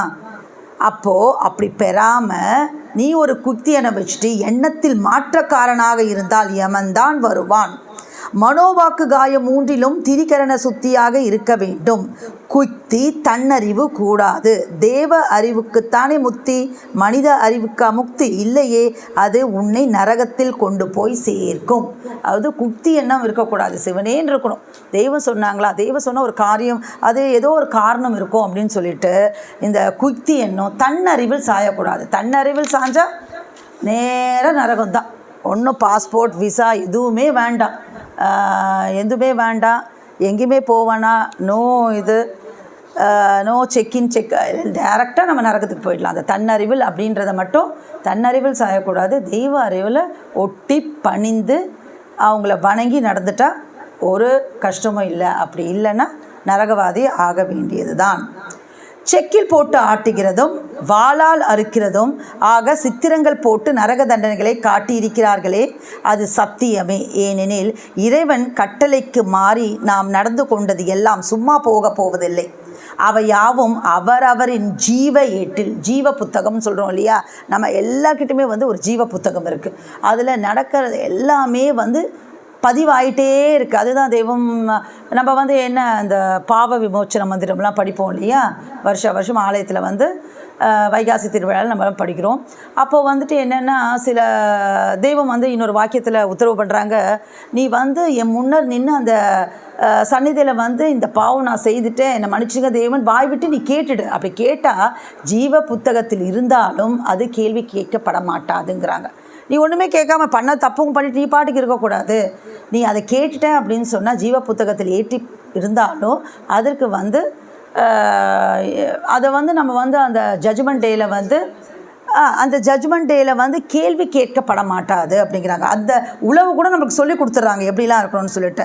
அதை கூட நீ செய்யாமல் இருந்தனா அவையாவும் அவரவரின் ஜீவ ஏட்டில் பதிப்பிக்க பெற்றிருக்கின்றன. அந்த ஏட்டையே நீ ஒரு நாள் வாசித்து பார்க்க வரும், அதற்குரிய தண்டனையும் பெற நேரும். மேலே நாம் சொன்ன சிவதேகத்தை பெறாதவர்களுக்கு இறைவன் இவ்வாறாக நரகத்தை படைத்தது. தேவாமிர்தம் பக்கம் 112 இந்த நமக்கு தெல்ல தெளிவாக படம் பிடிச்சு காமிக்கிறாங்க. அப்போது அந்த அச்சம் நம்மளுக்கு வேணும். அப்படி ஒரு ரௌராவதி கடும் இருட்டு அந்த நரகத்துக்கு போகணுமா அப்படின்னு சொல்லிட்டு நம்ம இன்னும் கொஞ்சம் நேரம் கழித்து அந்த நரகம்னா என்னன்னு சொல்லிட்டு நம்மளுக்கு எல்லாருக்கும் தெரிஞ்சாலும் இந்த பதிவுக்கு அது ஒத்து போகிறதுனால கொஞ்சம் நம்ம அதையும் நம்ம பார்ப்போம். அப்போ தெரியும் அந்த நரகத்துக்கு நம்ம போய் தான் ஆகணுமா அப்படின்னு சொல்லிட்டு. இன்றைக்கி சஞ்சு அவர்கள் அவங்க பதிவில் சொல்கிறது அந்த வாக்கியமே என்னென்னா, அற்ப உதவிகளுக்காக தெய்வத்தை நினைப்பானேயாகில் அந்த பாவமே இவனை நரகவாதி ஆக்கிவிடும் அப்படின்னு சொல்லிட்டு. அது தெய்வம் இதுவே பெருசாக சொல்லியிருப்பாங்க. நீ கேஸ் ஜெயிக்கணும்னா நீ வக்கீல்கிட்ட போ, உடம்பு சரியில்லைன்னா மருத்துவரை நாடிப்போ, வேலை வேணும்னா அதுக்கு முயற்சி பண்ணு, படிக்கணுன்னா அதுக்கு முயற்சி பண்ணு, கல்யாணம் பண்ணுன்னா நீ பொண்ணை தேடி கல்யாணம் பண்ணிக்க. இதுக்கு எல்லாத்துக்குமே ஒரு வழி இருக்குது. அதுக்காக உனக்கு அதுக்கு தான் உனக்கு ஒரு அறிவையும் கொடுத்துருக்காங்க. அதை வச்சு நீ பண்ணிக்கோ. அதுக்கு நம்ம தெய்வமே தொடையை காப்பாற்று, காலை காப்பாற்று, கையை காப்பாற்று, நீ கவசம் பாடாதடா அப்படின்னு சொல்லி அருமையாக ஒரு வாக்கியத்தில் உத்தரவு பண்ணியிருப்பாங்க. அடுத்தது ஜீவனோடு நாம் இருந்த காலத்தில் அந்த சரண கமலாலயத்தில் விளங்கும் காயத்ரி தேவியை சந்திக்காத தோஷமானது இப்படி நம் தலையில் விடுகிறது. எப்படி? நம் தாய் வயிற்றில் பிறந்த ஜனனம் நீச ஜனனம், நாற்ற ஜனனம். ஆனால் இந்த அழிதூளத்தை மாற்றிக்கொண்டு முத்தி தூளம் பெற வேண்டுவதையே நம் பெரியோர்கள் கடமையாக எடுத்து வைத்துள்ளார்கள். இந்த சரண கமலாலய வான் செல்வ முத்தி செயலை பெறவில்லை என்றால் நரக பிறப்பிலேயே, அதாவது பேய் பிறப்பிலேயே தான் இறுதியில் போய் மாட்டிக்கொள்ள வேண்டும். சொர்க்கம் நரகம் என்ன பெற்றது மனுவுக்குத்தானே, ஏற்கனவே நம்ம பார்த்துட்டோம். யானை முதல் எறும்பு கடை 84,100,000 ஜீவராசிகள் இருக்கின்றனவே, அவைகளுக்கு விதிக்கப்பெற்ற ஏதாவது ஒரு கடமை உண்டா? இல்லை. அவைகளுக்கு சாவாகி ஆபத்து வரும் என்ற முன் அறிவிப்பு உண்டா? கிடையாது. மனிதன் ஒருவனுக்கே வேதங்கள் மூலமாக அந்த எச்சரிப்பு உண்டு. நரகத்துக்கு, அதாவது நரக வாழ்க்கைன்றது சும்மா இன்னைக்கு நாளைக்கு முடிஞ்சு போகிற வாழ்க்கை இல்லை.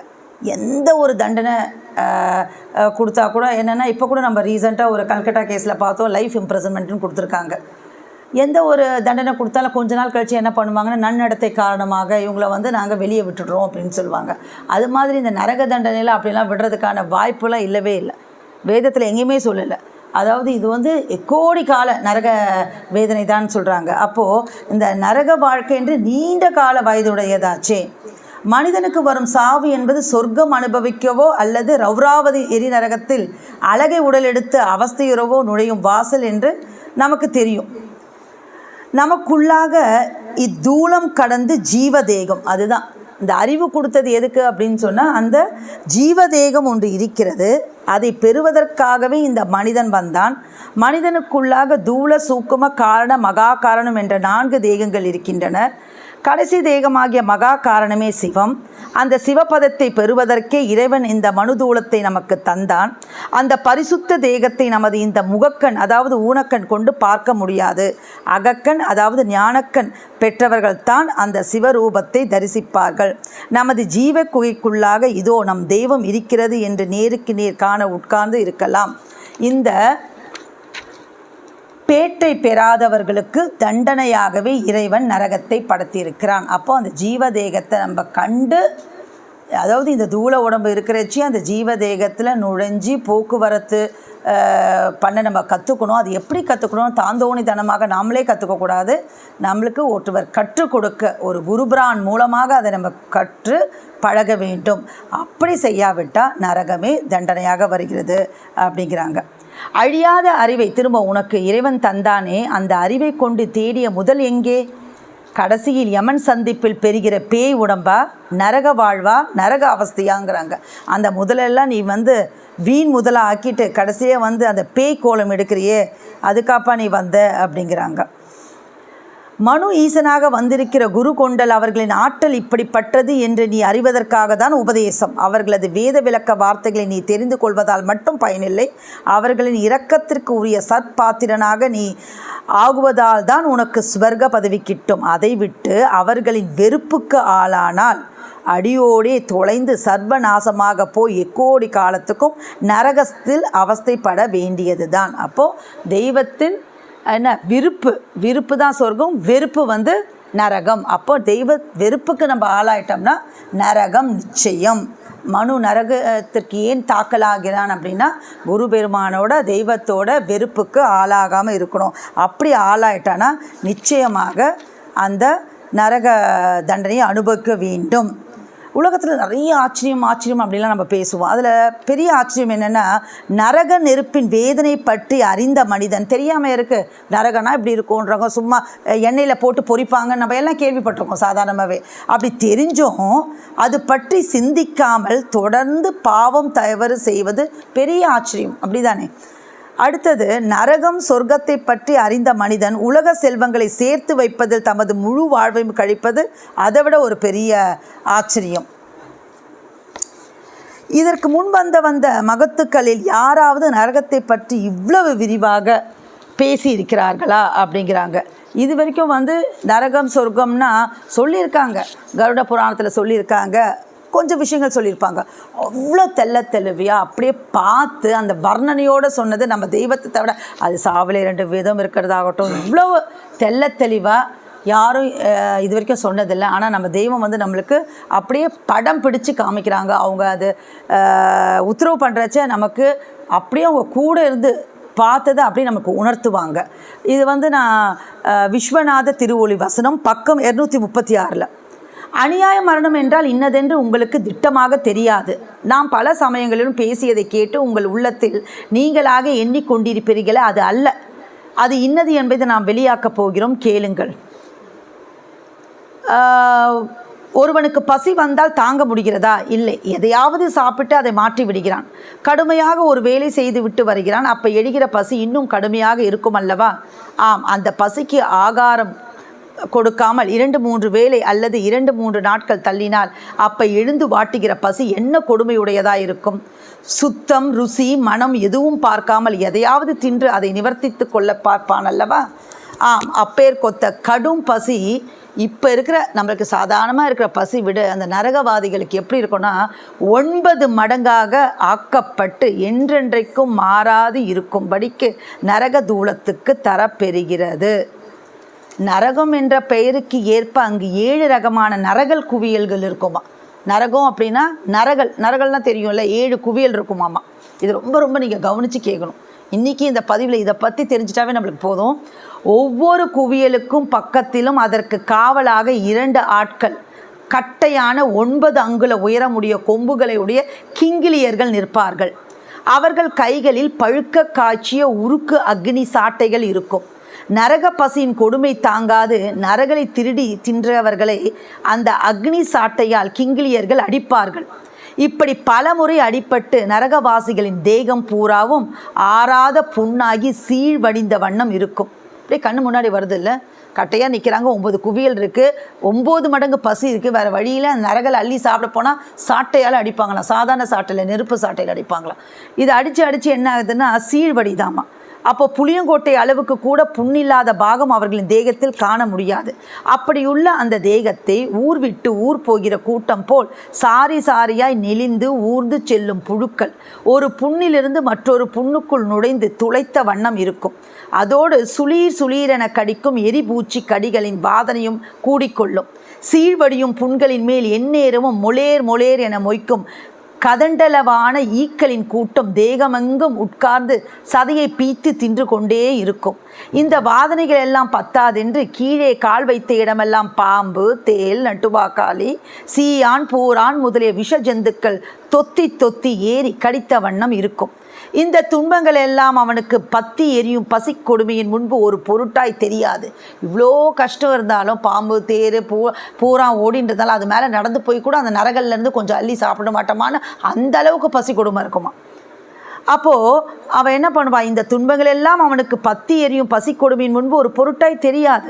எப்போவோ ஒரு நேரம் தன் தேகத்தை கையால் தடவி ஈ, எரி, பூச்சிகள் முதலியவற்றை விரட்ட முயற்சிப்பான். இவ்வாறான வேதனையினின்றும் அவனால் மீளவும் முடியாது, மாளவும் முடியாது. அது மட்டும் இல்லை, தின்ன நமக்கு நரகல் கிடைக்கலையே, எங்கே எப்படி திருடுவோம் என்ற நினைவே அலைமோத, ஐயோ தெய்வமே, பசிக்குதே, சகிக்க முடியவில்லையே, என்ன செய்வோம் என்று கதறியபடியே இருப்பான். அவன் தேகத்தில் இருக்கும் புண்களின் ஓரத்தில் சீழ் உறைந்து அடையடையாய் இருக்கும். அந்த கசடு பொருட்களில் ஒன்றை அவன் மனைவியோ பிள்ளையோ பீத்து தின்ன வருவார்கள். அவன் உடம்புல இருக்கிறது அவங்க அங்கே இருப்பாங்க இல்லையா நரகத்துக்கு, அவங்க பிச்சி தின்ன வருவாங்களாம். அப்போ என்ன, அவன் மனைவியோ பிள்ளையோ பீத்து தின்ன வாயருகில் கொண்டு போகும்போது அவர்களை அடித்து பறித்து என் சொத்தை நீ ஏன் தொட்டே என்று கோபித்து விட்டு தன் வாயில் போட்டுக்கொள்வான். அதை தின்னாவது பசி ஆறாதா என்ற ஆத்திரமே அவனுக்கு. ஏதோ ஒரு குறித்த நேரத்தில் 60 நாழிகைக்கு ஒரு முறை, 60 நாழிகைங்கிறது 24 மணி நேரம், 60 நாழிகை. அப்போ ஒரு நாளுக்கு ஒரு தடவை மட்டும் என்ன பண்ணுவாங்களாம், ரேஷன் தருவது போல ஒரு அளவு கொதி நரகளை கிங்கிலியர்கள் அவன் கையில் ஊற்றுவார்கள். அது அவனுக்கு சர்க்கரை கட்டியாக இருக்குமாம்மா. நரகத்தில் என்ன இருக்கும், நம்மளுக்கு நரகத்தில் என்ன இருக்குன்னா கூட இருந்து பார்த்துருக்காங்க தெய்வம். அது அவங்க தவோ வல்லபத்தால் சொல்கிறாங்க, நரகத்தில் செந்நிறமான கள்ளி ஏகமாக எங்கும் இருக்கும். அது எத்தனை அங்குலம் இருக்குமா, 8 அங்குல நீளம், 6 அங்குல அகலம், உள்ளங்கை அளவு கனம், ஒரு ஓரத்தில் 8 செந்நிற முட்களோடு வெற்றிலை போன்ற வடிவமாக பார்த்த இடமெல்லாம் அது வளர்ந்து பரவி கிடக்கும்.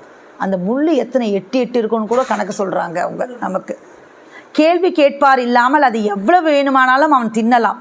அதற்கு கட்டு திட்டம் கிடையாது. பசி கொடுமையை நீக்கி கொள்ள வெகு சூதானமாக முள்படாமல் அந்த கள்ளியில் 1-2 எடுத்து சாப்பிடுவான்.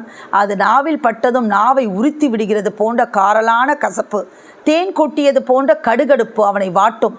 அவ்வாறு அவன் எடுத்து தின்ன ஆரம்பிக்கும் போது அந்த கள்ளியின் ஓரங்களில் உள்ள முள்ளு தவறி கை கால்களில் பட்டுவிட்டால் செந்தேல் கொட்டியது போல் இருக்கும். ஆகவே தன் அதாவது அவன் பசியின் தீவிரத்தை தணிக்க குவியல் குவியலாக இருக்கும் நரகளை தின்ன முயலுவான். அந்த நிலையில் அவனை கிங்கிலியர்கள் பார்த்து விட்டால் கோபம் கொண்டு கையில் உள்ள உருக்கு அக்னி சாட்டை கொண்டு வீசுவார்கள். அந்த அடியின் வாதனை பொறுக்காமல் தவித்து ஆழமாளப்பட்டு அடிக்க வேண்டாம், இனி திருடி தின்ன மாட்டேன் என்று கெஞ்சி கேட்பதை கிங்கிலியர்கள் கேட்டு அறிய முடியாது. ஏன்னா அவங்க செவிப்புலன் வேலை செய்யாது. அவங்க நினச்சிப்பாங்க இவன் பேசுறது நம்மளுக்கு வாய் கோணங்கி பண்ணுறான், நம்மளை கேலி பண்ணுறான்னு சொல்லிட்டு அவங்க திரும்ப அடிப்பாங்களாமா. அந்த முள்ளு சொல்கிறாங்க அந்த செந்தியல் கொட்டிய மாதிரி இருக்கும்ன்ட்டு. சில நேரத்தில் பார்த்திங்கன்னா பேஷண்ட்ஸ் வருவாங்க நம்மகிட்ட. கமலைக்கு கூட தெரியும். என்ன சொல்லுவாங்கன்னா, இன்றைக்கி மத்தியானம் நான் பீன் சாப்பிட்டேன் டாக்டர், எனக்கு ஒரு முள் குத்திடுச்சு அப்படின்வாங்க. அப்புறம் நம்ம லைட்டெல்லாம் போட்டு அந்த ஃபோர்செப்ஸ்லாம் வச்சு அப்படியே எடுப்போம். ஒன்று தின்னு ஒரு முள் குத்துனதுக்கே அவன் மத்தியானம் சாப்பிட்டதுக்கு ஈவினிங் கிளினிக் 2 நாள் ரணம் மாறல அப்படின்வாங்கன்னா, அந்த நரகத்தில் 8 முள் ஓரத்தில் ஒரு பக்கத்தில் இருக்கிறது. அதை பார்த்து பிச்சு தின்னு பசி ஆறணுன்னா அதை நினச்சி கூட நம்மளால் பார்க்க முடியல. அப்படிப்பட்ட நரகம் தேவையா மனுவுக்கு? இதை விட எப்படி சொல்லி புரிய வைக்க முடியும்? இப்போ கேட்குறச்ச சபையில் உட்காந்து எல்லோரும் கொஞ்சம் அப்பப்போ இந்த நரகெல்லாம் வேண்டான்றது. ஆனால் இங்கே விட்டு போன உடனே நம்ம நினைவு என்ன ஆகிடுது? தெய்வம் மான்மியத்தில் சொல்லுவாங்க, உத்தரவு பண்ணுவாங்க. அதாவது என்ன உத்தரவு பண்ணுவாங்கன்னா, பழைய வரகே திரித்த வரகே திரிக்கிற மாதிரி நாய் மறந்தார் போல் அப்படின்னு சொல்லிட்டு நம்ம திரும்ப அதே பழைய வேலைக்கு போயிடுறோம்ல. இப்போது ஒவ்வொரு தரமும் ஏதோ சபைக்கு வந்தோம் பேசணும் அப்படின்னு இல்லாமல் இதை அப்படியே பதிய வச்சுக்கணும் அந்த நினைவில். என்கிரேவிங் சொல்லுவாங்களா, அது பதிஞ்சு இருக்கணும் நம்மளுக்கு. நரக தண்டனை இப்படியாப்பட்டது சாமானியம் இல்லை. இங்கே வாழ்கிற வாழ்க்கை 100 வருட வாழ்க்கை. இதுக்கு நீ தலை கீழே தொங்க போட்டு என்ன ஒரு கொடுமை பண்ணாலும் பரவாயில்ல, இதை அனுபவிச்சுக்கலாம். ஆனால் அந்த எக்கோடி கால நரக வேந்திரிக்க நம்ம போயிடவே கூடாது. தெய்வமே, எங்களுக்கு அந்த நரக வாதனையில் எங்களை காப்பாற்றுங்க தெய்வமே. இதை தான் நம்ம தெய்வத்துக்கிட்ட வேணும் இல்லையா? இது இத்தனை ஒரு துளி கூட நம்ம படிக்கலை இன்னும். அதுக்கே நம்மளுக்கு இவ்வளோ மனசு தாங்கலைன்னா அப்போ நம்ம மட்டும் தப்பிச்சா போதுமானா அப்படி இல்லை. நம்ம கூட இருக்கவங்க, நம்ம சுற்றி இருக்கவங்க எல்லாருக்கும் இது எடுத்து சொல்கிறது அதுதானே ரத்தப்பழின்னு தெய்வம் உத்தரவு பண்ணியிருக்காங்க. இதை நீங்கள் மற்றவங்களுக்கு சொல்லாவிட்டால், இந்த மெய்யை பற்றி நீங்கள் சொல்லாவிட்டால் அது உங்களுக்கு ரத்தப்பழியாக கேட்கப்படும் ஜட்ஜ்மெண்ட் டேயில் அப்படின்னு சொல்கிறாங்க. அப்போ சொல்ல வேண்டியது நம்மளோட கடமையாக இல்லையா? இல்லை, இப்போது நமக்கு ஒரு அவனும் படட்டும் அவன் பட்டும் நம்ம பட்டோம்ல அப்படின்றது மனுஷ இதே இல்லை இல்லையா? அப்படியே நம்ம பட்ட கஷ்டம் அவன் படக்கூடாது அப்படின்னு நினைக்கிறது தானே நம்மளுக்கு. தெய்வீக குடும்பத்தில் இருந்துட்டு நம்ம வேதம்லாம் படிச்சுட்டு அப்போ எப்படி இருக்கணும் நம்ம மனசுன்னு சொன்னால், அப்போது நம்மளை சுற்றி இருக்கவங்களுக்கு எடுத்து சொல்கிறது தலையாய கடமை. கேட்குறாங்க கேட்கலங்கிறது அடுத்தது. நம்மளுக்கு சபையின் பிரயோஜனம் அதுதான். நமக்கு சபைக்கு வரோம், நம்ம சபையில் பேசுகிறோம் எல்லாம் சொன்னால் நம்ம கண்டிப்பாக இது தெய்வ உத்தரவு நம்ம மற்றவங்களுக்கும் எடுத்து சொல்லணும். அவங்களுக்கு தெய்வம் நான் சொன்ன தெய்வமே அவங்களை புரிஞ்சிக்கல அப்படின்னா நீ புரியும்படி சொல்லுடா அப்படிங்கிற ஜட்ஜ்மெண்ட் டேயில் இதெல்லாம் பேசவே முடியாதாம்மா. நீ ஏன் சொல்லலை அப்படின்னு கேட்பாங்களாம்மா. ஸோ அதனால் நம்ம ரொம்ப உஷாராக இருக்கணும். தெரியலனா ஒன்றுமே இல்லை, பிறந்தோம் இருந்தோம் இறந்தோம் முடிஞ்சு போச்சு. பிறந்த சாப்பிட்ட புள்ள குட்டி பெற்ற நீ பாடி நரகத்துக்கு போயிட்ட, பிரச்சனையே இல்லை. தெரிஞ்சிட்டோம்மா, இனிமே தான் நம்ம ரொம்ப ஜாக்கிரதையாக இருக்கணும், உஷாராக இருக்கணும். நான் மட்டும் தெரிஞ்சிட்டேன், நான் தப்பிச்சுக்கிட்டேன், எனக்கு மற்றவங்களுக்கு சொல்ல மாட்டேன், எனக்கு அது வேலையே இல்லைன்னு சொல்லவே முடியாது. நம்மளுக்கு ஜட்ஜ்மெண்ட் டேயில் நம்ம பதில் சொல்லி ஆக வேண்டும். ரத்தப்பழிங்கிறாங்க தெய்வம். அப்போ நம்ம என்ன சொல்லணும்னா, நம்ம இதை சொல்லி தான் ஆகணும். எப்படியான சொல்லி ஆகணும். கெஞ்சி கேட்டாவது சொல்கிறாங்களே தெய்வத்துக்கிட்ட நீ கழுத்தை அறுத்தாவது நீ அந்த பரிசு பதத்தை வாங்கிக்கொண்டாங்க. அது மாதிரி நம்ம மற்றவங்களுக்கு சொல்ல வேண்டியது நம்மளோட தலையாய கடமை. அதுவும் இதெல்லாம் படிச்சிட்டோம்னு சொன்னால் இது மற்றவங்கள பார்க்குறச்ச வேதனையாக இருக்குது நம்மளுக்கு. ஏன் இப்படி இருக்காங்க, ஏன் புரிஞ்சிக்க மாட்டுறாங்க, இதுக்கு என்ன பண்ணுறதுன்னு தெரியலையேன்னு அழணுமா, உன்னை கட்டி கொண்டு அழலாமா, அழுவதை தவிர நான் என்ன செய்ய முடியும் அப்படின்னு தெய்வம் ஒரு வாக்கியத்தில் உத்தரவு பண்ணுறாங்க. நீயாக என் கையை முறித்து போனால் நாம் என்ன செய்வதுன்னு இன்னொரு வாக்கியத்தில் கேட்குறாங்க. தெய்வத்துக்கு யாரையும் நரகத்துக்கு அனுப்பணுன்ற எண்ணம் 0.1% கூட கிடையாது. இவனாக போயிட்டானா என்ன தான் பண்ண முடியும்? நம்ம நிலைமையும் அது மாதிரி தான் இருக்குது. நம்ம எவ்வளோ சொல்லி பார்க்குறோம், சொல்லி பார்த்துட்டு இப்போ நம்ம சபை அப்படிங்கிறது என்னென்னா, இப்போ நிறைய சபைகள்லாம் அதுதான் நான் நினப்பேன். அதாவது மேக்கிங் ஹார்சஸ் ஃப்ரம் ஹார்சஸ் ரொம்ப ஈஸி இல்லையா? அதுதான் நான் சொல்லுவாங்க. அதாவது ஓடுற குதிரை மேலே பந்தயம் கட்டுறதுன்றது ரொம்ப ஈஸி. ஆனால் மேக்கிங், நான் தவறாக சொல்லலை, ஹார்சஸ் ஃப்ரம் ஆஸ் ரொம்ப டிஃபிகல்ட் நம்மளுக்கு. அப்போ அதுக்கு பாடு நிறைய படணும், நம்ம பலன் படணும். இப்போ நம்ம சபையை நம்ம மக்கள் எப்படின்னு சொன்னால் இது ரொம்ப அதாவது நம்ம இன்றைக்கி மெய்யை சொன்னால் கேட்டுக்கிறாங்க. நம்ம சுற்றி இருக்கிறவங்க நல்லா ரொம்ப நல்லா ரொம்ப தீவிரமாக இருக்கிறாங்க. ஆனால் அடுத்த வாரம் பார்த்தோம் அப்படின்னு சொன்னால் மஞ்சள் ட்ரெஸ் போட்டுட்டு நான் திருப்பதிக்கு போனேன்றாங்க, பச்சை ட்ரெஸ் போட்டு அறுபடை வீடுக்கு போனேன்றாங்க, சிகப்பு ட்ரெஸ் போட்டுட்டு எந்த அம்மன்மா மேல்மருவத்தூர் போனேங்கிறாங்க. பாப்பா கேட்பா, அம்மா என்னம்மா அவங்க டிபியில் வந்து இப்படி வச்சுருக்காங்க, ஸ்டேட்டஸ் வந்து இதெல்லாம் போடுறாங்களேம்மா அப்படின்னு கேட்டால், 2 குதிரை மேலே சவாரி செய்தால் கப்பு கிழிஞ்சு விடும் இல்லையாம்மா, அப்போ ஏம்மா இப்படிலாம் பண்ணுறாங்க அப்படின்னு கேட்பா. பாப்பா நம்ம விட்டு தான் பிடிக்கணும் பாப்பா அப்படின்வாங்க. அவங்கக்கிட்ட ஏம்மா இப்படி பண்ணுறீங்கன்னா, அக்கா நாங்கள் டூர் போகிறோம்க்கா, நாங்கள் எங்கே சாமி கும்பிட போகிறோம், நாங்கள் டூர் போகிறோம்க்கா, ஜாலியாக போகிறோம்க்கா அப்படிங்கிறாங்க. இதெல்லாம் நம்ம என்ன சொல்கிறது இல்லை. அப்போது நீங்கள் என்ன பண்ணுறீங்க, நீங்கள் மெய்க்கு வந்து இங்கே கேட்டுக்கிறீங்க, அங்கே போனால் டூர் போகிறோங்கிறீங்க. தெய்வம் வந்து அவங்களுக்கு தவறு சொல்லணுன்றது என் நோக்கம் அல்ல, அவங்களுக்கு இதில் ஈடுபாடு இருக்குது. ஆனால் என்னென்னா இந்த வாக்கியத்தை நம்ம அவங்களுக்கு நினைவுபடுத்தணும். எம்மை நினை எம்மை தவிர வேறொன்றை நேசிக்காதேன்னு தெய்வம் சொல்கிறாங்க இல்லையா. இதை தான் நான் கொஞ்சம் அதாவது என்னென்னா டெக்கோரம், அதாவது இல்லை அந்த சபை நாகரிகம் கருதி அப்படின்னு சொல்ல முடியல சில விஷயங்கள். எனக்கு என்ன நான் சொல்வேன்னா, அம்மா புருஷன் ரொம்ப பிடிக்கும் அப்படின்னு சொல்கிறீங்க, அதில் தவறு இல்லை. ஆனால் நான் சினிமாவுக்கு மட்டும் மற்றவங்க கூட நான் போனாலும் என் புருஷனையும் நான் மனசில் நினச்சிட்டு இருப்பேன்னு சொல்கிறது எப்படிமா நியாயமாகும்னு கேட்டால் கோவப்படுறாங்க இல்லையா. அது இந்த அளவுக்கு கூட நம்ம இறங்கி கேட்க வேண்டியது இருக்குது. ஏன்னா இது தவறே இல்லை. இதனால் வந்து இந்த வாழ்க்கையில் வந்து விரோதம் வந்தால் கூட பரவாயில்ல, ஒரு தலை அந்த நரகத்திலேருந்து தப்பிட்டா போதும். தெய்வமே எவ்வளோ பாடுபட்டாங்க, கடைசியில் எவ்வளோ சேர்க்க முடிஞ்சு, 5049 தலைகள் தான் சேர முடிஞ்சுது. தெய்வம் பட்ட பாட்டுக்கே அத்தனை தான். ஆனால் நாமெல்லாம் ஏமாத்திரம் ஒன்றும் இல்லை. இருந்தாலும் மனசு கேட்குறது. இதை நரகத்தை இப்படி படிச்சுட்டு அவங்க நம்ம கூடயே இருந்தவங்க நம்மக்கிட்ட பேசியிருக்காங்க, நம்மக்கிட்ட அன்பாக இருந்திருக்காங்க. ஸோ நாளைக்கு இப்படி போயிடுவாங்களே, நம்ம கதி என்னன்றது தெரியல, அது வேறு விஷயம். அது தெய்வ சித்தம், அவங்க என்ன பண்ணணும்னு நினைக்கிறாங்களோ அது பண்ணட்டும். இருந்தாலும் நம்மளோட கடமை, தலையாய கடமை என்னென்னா, நம்ம தெரிஞ்சவங்க அவங்களுக்கெல்லாம் வந்து இதை நம்ம எடுத்து சொல்லணுங்கிறது என்னோட வேண்டுதல். அதில் நம்ம கொஞ்சம் கூட தவறிடக்கூடாது. கூட படிக்கிறவங்க, ஃப்ரெண்ட்ஸு, அவங்க கூட ஜாலியாக இருக்கிறோம், பேசுகிறோம் அப்படின்ட்டா சொல்லணும். சொல்ல வேண்டியது அது நம்மளோட தலையாய கடமை. இந்த 38வது சபையில் என்னோட வேண்டுதல் என்ன அப்படின்னு சொன்னால், நம்ம இதுக்காக நேரம் செலவச்சு, அதுதான் தெய்வம் கூட உத்தரவு பண்ணியிருப்பாங்க, எம் சபை பிள்ளைகள் யாரோடு பேசினாலும் கடைசியில் முடிக்கிறச்ச ஒரு தெய்வ வாக்கியத்தாவது, தெய்வ திருவாக்காச்சும் அவங்க கூட பகிர்ந்துக்கணும். அவங்க நம்மளை என்ன வேணால் நினச்சிக்கிட்டோம், வேறு வேலையில்ப்பா இவங்ககிட்ட பேசினாவே இப்படி ஆரம்பிச்சிருவாங்கன்னு கூட நினச்சிக்கிட்டோம். நம்மளுக்கு அதனால் ஒன்றும் இல்லை. ஆனால் சொல்ல வேண்டியது நம்மளோட கடமை கடமை கடமை. இதை மட்டும் நம்ம மறந்துடவே கூடாது. இப்போது நமக்குள்ளே இந்த தூளம் வந்து எப்படி இருக்குது அப்படின்னு சொன்னால், உயிர் வேறு உடல் வேறு. இப்போ நம்மளுக்கு இந்த வாழ்க்கை பிடிக்கலாம், உடனே என்ன பண்ணுறான், 4 மாத்திரையை போட்டு அப்பா இது செத்தா ஒன்றும் இல்லைன்னு அப்படின்னு போகிறாங்க. ஆனால் நரக உடல் அப்படி இல்லையாமா. அது உயிரும் உடல் ஒன்றா இருக்கும். எப்படின்னா ஐஸ் கட்டிங்கிறாங்க. ஐஸ் கட்டியை பண்ணிடும், வெட்டி வச்சுட்டா என்ன ஆகும், திரும்ப ஒன்றா கூடிடும். அதுக்கு தான் ரொம்ப அழகான ஒரு உதாரணம் கொடுப்பாங்க, கல்நார் அப்படின்னு சொல்லிட்டு. ஜீவா உனக்கு தெரியும்ல, கல்நார்னா தெரியும், நாங்கள் பார்த்ததில்ல. கல்நார் அப்படின்னு தெய்வம் உதாரணம் நான் படித்தது தான். என்ன சொல்கிறாங்கன்னா, கல்நாருங்கிறது என்னென்னா, அது எரிச்சோம் சொன்னால் எரியுமா, நிறைய எரிஞ்சிட்டே இருக்குமா. அந்த வாதனை அது இருக்கும், ஆனால் திரும்ப அழிவே அழியாதான், அது அப்படியே இருக்குமாம்மா. கல்நாருங்கிறது என்ன ஜோ, காயாது அப்படியா, அது எரிஞ்சிட்டே இருக்குமாம்மா. ஆனால் டெஸ்ட்ராயே ஆகாது அப்படிங்கிறாங்க. தெய்வம் வந்து அது அழகான ஒரு உதாரணமாக கொடுக்குறாங்க. அப்படி இருக்கிறச்ச அந்த எந்த அக்னியும் எந்த நெருக்குதலாலும் அதை சிதைக்க முடியாது. இதை இந்த உலகத்தில் இருக்கும் போதே உனக்கு அறிவிக்க வேண்டுமென்றே கல்நார், ஆமாம், ஆஸ்பெஸ்டாஸ் படைக்கப்பட்டிருக்கிறது. அதன் மேல் பாய்ச்சப்படும் எவ்வளவு அக்னி சூட்டையும் அது தாங்கிக் கொண்டு தான் எரியாது அப்படியே இருக்கிறது.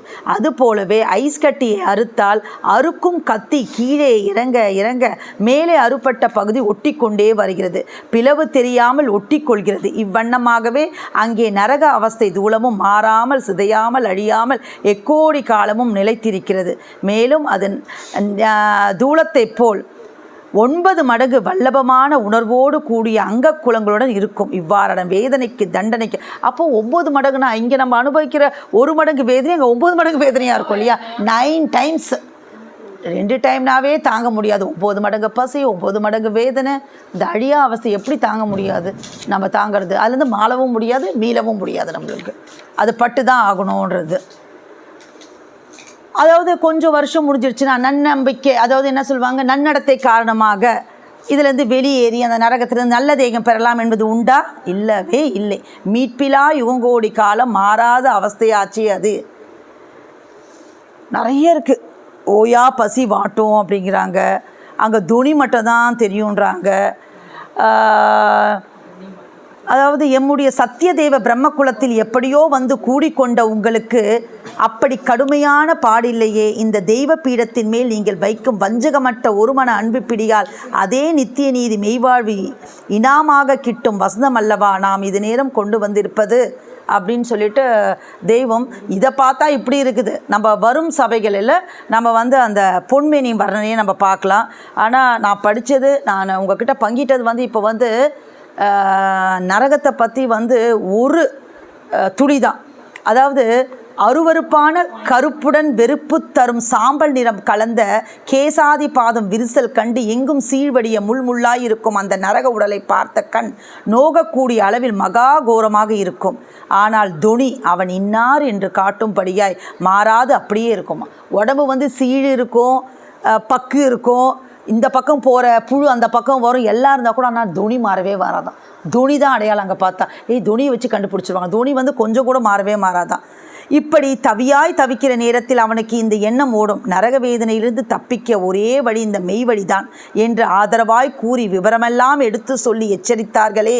இந்த கனிவுடன் அழைத்த அந்த குரல் கேட்குதே, அஜ்ஜோ நம் மனம் போன போக்கில் அல்லல் தட்டி விட்டு நடந்து இப்படி அழி நரகுக்கு ஆளானோமே என்று தொண்டை கிழிய கத்தி படீர் படீர் என்று தன் முகரையில் தானே அறைந்து கொள்வான்.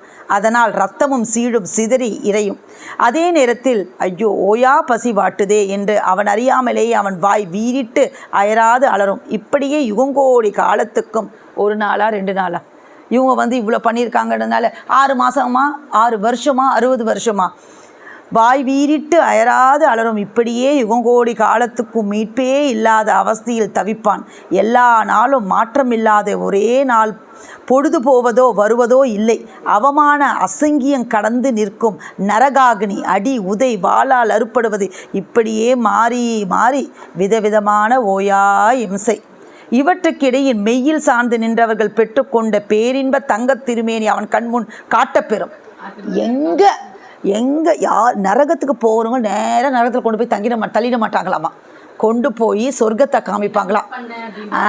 நீ வந்து எவ்வளோ ஒரு விஷயத்தை நீ இழந்துட்டு அப்படின்னு சொல்லிட்டு அவனுக்கு இன்னும் வேதனை அதிகம் ஆகிடாதா அப்படின்னு சொல்லிட்டு என் நினைவை அந்த அறிவாகார சத்திய குரல் பக்கம் கொஞ்சம் சாய்த்து இணங்கி நடந்திருந்தால் எமக்கு அவர்களைப் போல பொன்மேனி கிடைத்திருக்குமே.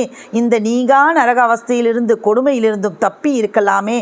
அடே சண்டால பாவி என்று வீறிட்டு அலறி அடித்து மோதி விழுந்து சாக நினைப்பான். ஆனால் சாக முடியுமாக போயிட்டு அங்கே என்ன இந்த மாதிரி பூலோகம் அது அவன் நினச்சா உடனே உயிரை மாய்ச்சிக்கிறதுக்கு. நாம் பெற்றிருப்பது அழியாத நரக அழகை உடலாச்சே, இதற்கு சாவு கிடையாது என்று நினைவு வரவும் மேன்மேலும் ஏங்கி வீறி கதறுவான். இந்த நீடிய கொடுமை அவஸ்தையை நினைத்துத்தான் வந்த மெய்ஞான செம்மல்கள் யாவரும் உடல் பொருள் ஆவி எல்லாவற்றையும் காவு கொடுத்து மெய்வாழ்வை கைப்பற்றினார்கள். இந்நில உலகின் தலைகீழாக நிற்கிற ஒரு கஷ்டமே நேரிட்டாலும், அதுதான் ஏற்கனவே சொன்னது, உன்னை இந்த நில உலகில் கீழே நெருப்பு பற்றி போட்டு தலைகீழாக தொங்க விட்டு அடித்தாலும் சவுக்கால் அடித்தாலும் சகிக்கொணாத அவமான நெருக்குதலிலே ஏற்பட்டாலும் அவற்றை பொருட்படுத்தாமல் ஒரு மன துணிவு காரம் கொண்டு நின்று அநியாய மரணத்தின் பிடியில் சிக்காமல் தப்பினார்கள். அப்படி தப்புவதற்கு பாடுபட்டவர்கள் வரிசையில் எம்முடைய பாட்டின் ஆத்திரத்தையும் வேகத்தையும் வைத்து பார்த்தால் எம்முடையனா நம்ம தெய்வத்துடைய எமக்குத்தான் முதலிடம் கொடுக்க வேண்டும். அவ்வளோ பாடு, சாதாரண பாடு. எலும்பு உருக அப்படிங்கிறாங்க, எலும்பு தேயன்னு சொல்லலாம், எலும்பு உருக அவங்க பாடுபட்டிருக்காங்க. இதில் தான் வந்து இதுக்கு முன்னே இது வரைக்கும் யாரும் அந்த நரகத்தை பற்றி இத்தனை ஒரு அழகான டிஸ்கிரிப்ஷன் சொன்னதே இல்லை. அவ்வளோ ஒரு அழகாக நம்ம தெய்வம் சொல்லியிருக்காங்க. அதுதான் இப்போது அடுத்தது வந்து என்னன்னு சொன்னால், நரகத்திற்கு தள்ளிப்பட வேண்டிய அதான் ஒருவனை வந்து கொஞ்ச நேரம் தலை கவுந்தலாம் சொர்க்கத்துக்கு காமிப்பாங்க, சொர்க்கத்துக்கு போக வேண்டியவனை கொஞ்ச நேரம் வந்து நரகத்துக்கு காமிப்பாங்க. தான் படைத்த மனுவை நரகத்திற்கு போக சம்மதிப்பானா? யாருமே தெய்வம் வந்து நரகத்துக்கு போகணும்னு நினைக்கிறதே இல்லை. இறைவன் சம்மதிக்கவே மாட்டான். அதற்காக வேண்டிய பாரவான்கள் மெய்மகத்துக்கள் அவ்வப்போது இந்நில உலகிற்கு அனுப்பி வைக்கப்பட்டார்கள். அவர்களை மறுதலைத்து, அதாவது அந்த மனுத்தலைகள் வந்து மனுத்தலைகளுக்கு இந்த இந்த ஜீவதேக வாழ்வை பற்றி ஞாபகமூட்டி ஆர்வத்தை வளர்த்து மகிழ்ச்சிகர பேரின்ப நித்திய வாழ்வில் புகுத்தாட்ட வெகு பாடுபடுகிறார்கள். ஆனால் இவன் என்ன பண்ணுறான், அவங்கள அல்லல் தட்டி விட்டுடுறான். இப்போ இந்த அடுத்தது வந்து இந்த மெய்வழி தாண்டவானந்தன் ஒருத்தர் இருக்கார், அவங்களோட உறவுக்காரர். அவர் தெய்வத்துக்கிட்ட வந்து சொல்கிறாங்க, என் அப்பா இறந்துட்டார், நான் போகலாமா அப்படின்னு கேட்குறாரு. அப்போ தெய்வம் உத்தரவு பண்ணுறாங்க, போகக்கூடாது. அப்போ நான் எப்போ போட்டோன்னு கேட்குறாங்க. 7ஆம் நாள் தான் போகணும் அப்படின்னு சொல்கிறாங்க. இல்லைன்னா அந்த பிசாசு அங்கேயே தான் உலாத்திட்டு இருக்கோம், நீ இப்போ போனேன்னா நீ சாவு பார்த்தது கணக்காயிடும், நீ போகாத அப்படின்னு சொல்கிறாங்க. அப்போது நமக்கு என்ன இங்கே தோணும் அப்படின்னா, நமது தெய்வம் அவர்கள் எந்த நீதி கோட்டில் நிற்காங்க, பாட்டையாருக்குள்ள அகிலம் வளம் வராங்க. அப்போ வந்து அவங்களுக்கு வந்து ஒரு மெசேஜ் வருது. அது என்ன அப்படின்னு சொன்னால், இது மாதிரி அவங்க தந்தை வந்து தவறிட்டாங்க அப்படின்னு சொல்லிட்டு வருது. பாட்டையா என்ன சொல்கிறாங்க, ஏன்னா தந்தையாச்சே அப்படின்னு சொல்லிட்டு போயிட்டு வான்னு ஜாட காமிக்கிறாங்க. இவருக்கு வந்து குருவோட உத்தரவையும் மீற முடியல. குரு உத்தரவு கொடுத்துட்டார் போன்றதுக்கு, போய் ஆகணும். ஆனால் இவருக்கு வந்து மனசு ஒத்துக்கலை. அதுக்கு தான் அந்த நிகழ்ச்சி. போயிட்டு அத்தான்னு சொல்லிட்டு கொண்டு போயிட்டு மயக்க அடிக்கிற மாதிரி மயக்க அடித்து விழுந்துருவார். அவங்க அந்த பக்கம் தூக்கிட்டு போனது போவே இல்லை, அந்த இடத்துக்கே போக மாட்டாங்க. ரொம்ப தூரத்தில் ஒரு கட்டில் போட்டு படுத்து வச்சுட்டு அப்படியே ஓடி வந்துடுவார். அதுதான் உத்தரவு பண்ணுறாங்க, நமது தெய்வம் அவர்கள் அந்த நீதி கோட்டில் ஒரு சிறிதும் தவறி நடந்ததே கிடையாது என்று. நமக்கெல்லாம் தெரியுது இல்லையா? இது வந்து நம்மளுக்கு வந்து நிறைய சிச்சுவேஷன் சூழ்நிலைகள் வந்து இந்த உணர்வுக்கு நம்ம வந்து உணர்வு வயப்படக்கூடாது. மெய் வழியை பொறுத்த வரைக்கும் நம்மளுக்கு மனசு என்ன சொல்கிறதோ அதை நம்ம கேட்கவே கூடாது, அறிவு வழிபட்டு நடக்கணும். அதுதான் வந்து ரொம்ப ரொம்ப முக்கியம். யமன் வந்து நம்மளெல்லாம் எங்கே சந்திக்க போகிறாங்க அப்படின்னு சொன்னால், எந்த அமலான யமன் வந்து சந்திக்கும் தலம் என்ன? யமன் வந்து இவர் வந்து கோடீஸ்வரர், இவர் PhD டிகிரி முடித்தவர், இவர் 4 டிகிரி முடிச்சிருக்கவர், இவர் உயர்ந்த ஜாதி, இது எதுவுமே அங்கே செல்லுபடியாகாது. யமன் சந்திக்கும் தலம்ன்றது எந்த அமலாண்மையும் எந்த குபேர சம்பத்தும் எந்த அறிவு ஆற்றலும் எந்த ஒரு உதவியும் வந்து எட்டி தீண்டப்படாத தலமே ஒருவனை யமன் வந்து சந்திக்கும் அந்த தலம். ஒருவருடைய கரம் அந்த தலத்திற்கு ஏறி எட்டி வந்து, இவன் நம்மவன், நாம் இவனை கவனித்துக் கொள்கிறோம் என்று யமன் கையினின்றும் ஒருவனை தப்புவித்து பரமபத ஸ்வர்ணபதி காட்சியில் புகுத்தாட்டி வைக்கும்போது அது திருத்தலம் ஆகிறது. அப்போது அவன் எல்லாம் உடையவன் ஆகிறான்.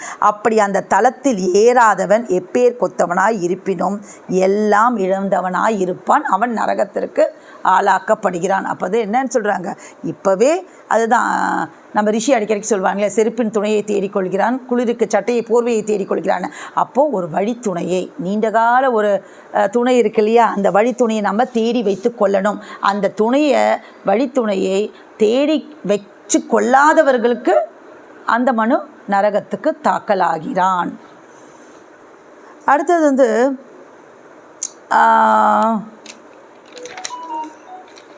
யமன் எங்கு உட்கார்ந்திருக்கிறான்?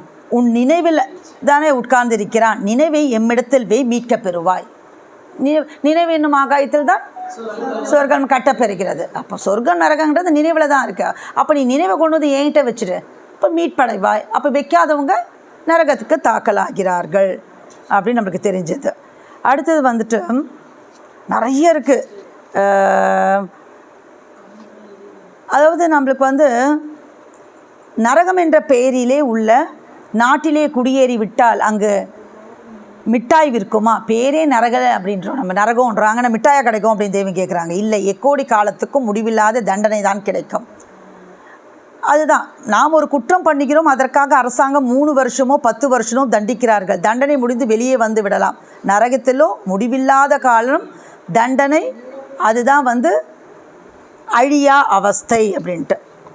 அப்போது திருச்சியிலேருந்து ஒரு கண் டாக்டர் வந்திருக்காங்க தெய்வத்துக்கிட்ட. கண் டாக்டர் வந்து தெய்வத்திட்ட வந்து கேட்குறாங்க, மக்கள் வந்து சொர்க்க நரகத்துக்கு தான் போகிறாங்க அப்படின்றதுக்கு என்ன அடையாளம் இருக்குது, அது எப்படி நம்ம தெரிஞ்சுக்கிறது அப்படின்னு சொல்லிட்டு.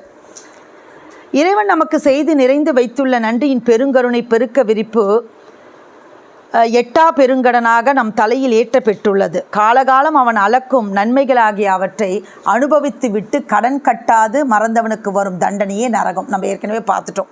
அதுக்கு தான் தெய்வம் உத்தரவு பண்ணுறாங்க. நான் என் பிள்ளைங்களுக்கெல்லாம் அதை சொல்லி வச்சுருக்கேன். கண் டாக்டர் வந்து கேட்குறாரு, திருச்சியிலேருந்து ஒரு கண் டாக்டர் தெய்வத்துக்கிட்ட, ஒரு மனுஷன் வந்து நரகத்துக்கு தான் போயிட்டா நம்ம எப்படிங்க தெரிஞ்சுக்கிறது தெய்வம்னு சொல்கிறாங்க. அதுக்கு தெய்வம் உத்தரவு பண்ணுறாங்க, நான் வந்து 10 விதமான அடையாளங்களை வந்து நாம் என் மக்களுக்கு காட்டி நிரூபித்திருக்கிறோம் அப்படின்ட்டு. அதெல்லாம் என்னன்னு நம்மளுக்கு தெரியும் இல்லையா? நம்ம கண்கூடாக பார்த்துருக்கோம், அடக்கமும் நம்ம பார்த்துருக்கோம். எவ்வளோ அடக்கம்னா எத்தனை ஒரு அழகாக இருக்குதுன்னு சாவு கேள்விப்பட்டிருக்கோம். இப்படி இருந்தாங்கப்பா, மூஞ்செல்லாம் வீங்கி போச்சுப்பான்னு சொல்கிறத நம்ம காதால் கேள்விப்பட்டிருக்கோம். அடக்கத்தை கண் கூட நம்ம பார்த்துருக்கோம்.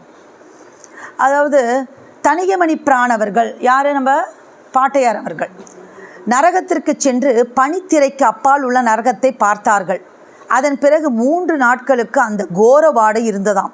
அப்படி என்றால் அதாவது அவங்க வந்து தியானத்தில் போயிட்டு ஒரு திரை போட்டு டேரெக்டாக கூட போய் பார்க்கலையாமா, ஒரு திரை மாதிரி இருக்குமா.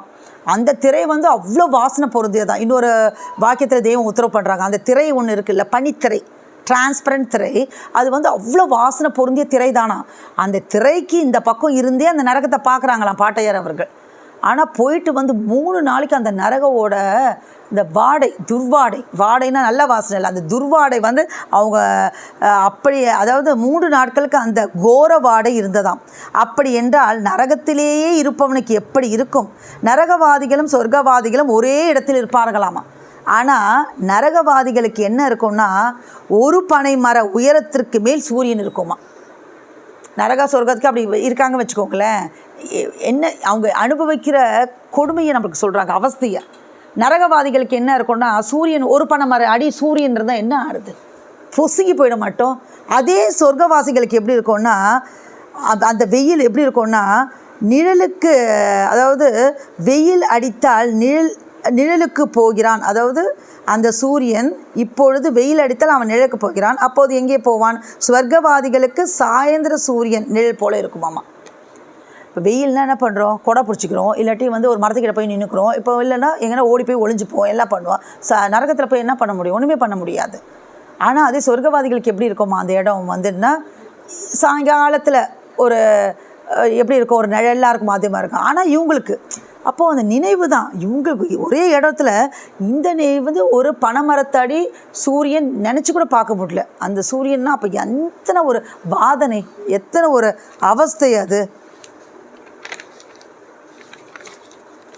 இதுக்காக தான் திரும்ப திரும்ப இது எல்லாருக்கும் தெரிஞ்ச விஷயந்தான். நரகம்னா கஷ்டன்றது நம்மளுக்கு எல்லாம் தெரியும். ஆனால் இவ்வளோ டிஸ்கிரிப்ஷன், இவ்வளோ நுணுகி நம்மளுக்கு நம்ம தெய்வத்தை தவிர வேறு யாரும் இது வரைக்கும் சொல்லியிருக்காங்களான்னா சொன்னதே இல்லை.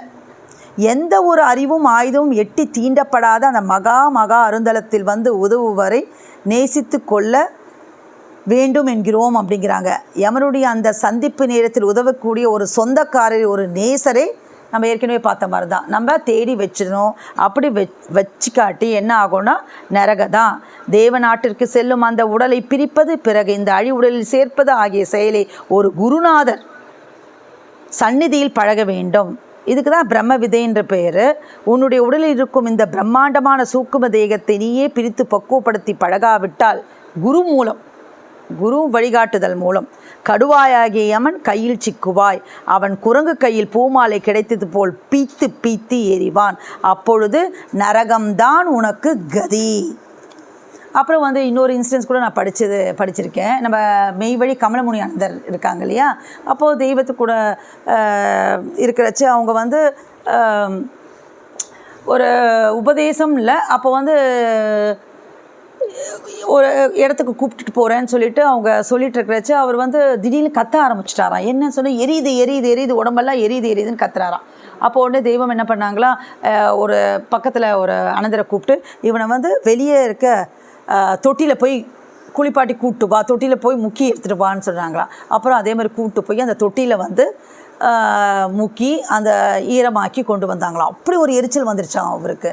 ஏன்னா அவர் வந்து அந்த போன நரகத்தை வந்து பார்த்துட்டு இருக்காரு அப்படின்னு சொல்லிட்டு. அப்போ தெய்வம் வந்து கேட்டாங்களாம், என்ன பார்த்தேன் இங்கே சொல்லு அப்படின்னு சொன்னால் அவர் அப்படியே விவரிக்கிறாராம். அப்போ தெய்வம் உத்தரவு பண்ணாங்களா, நீ என்ன பார்த்தியோ, நீ கத்துனல எனக்கு வந்து எரியுது உடம்பெல்லாம் எரியுது அப்படின்னு சொல்லி, நீ என்ன பார்த்தியோ அதை இங்கே படமாக வரைஞ்சி வந்து ஆலயத்தில் வெய் அப்படின்னு சொன்னாங்களாம். அதே மாதிரி அவர் வந்து என்னென்னா தலையை வெட்டி ரெண்டும் சேர்ந்துக்கும்ல, ஐஸ் கட்டி அறுத்தா எப்படி இருக்கும், எண்ணெய் கொப்பரையில் போட்டு பொறிச்சு அப்படி இருக்கும், அது மாதிரி வரைஞ்சி வச்சுதான். நான் ஒரு எந்த நூலையும் இப்போ ஞாபகம் இல்லை எனக்கு, அப்போது நான் படிச்சிருக்கேன் அது. அப்போது மனிதன் தன் தலையின் தரத்தை எண்ணி பார்க்காமல் அசலை ஞாபகம் ஊட்டை எடுத்து வைத்த கல்லையும் செம்பையும் வெளி ஆகாத்தையும் தெய்வமாக கும்பிடுகிறான். நித்தியத்தை புறக்கணித்த பாவம். ஏன் நரகம் வருது? நிறைய நம்ம பார்த்தோம்.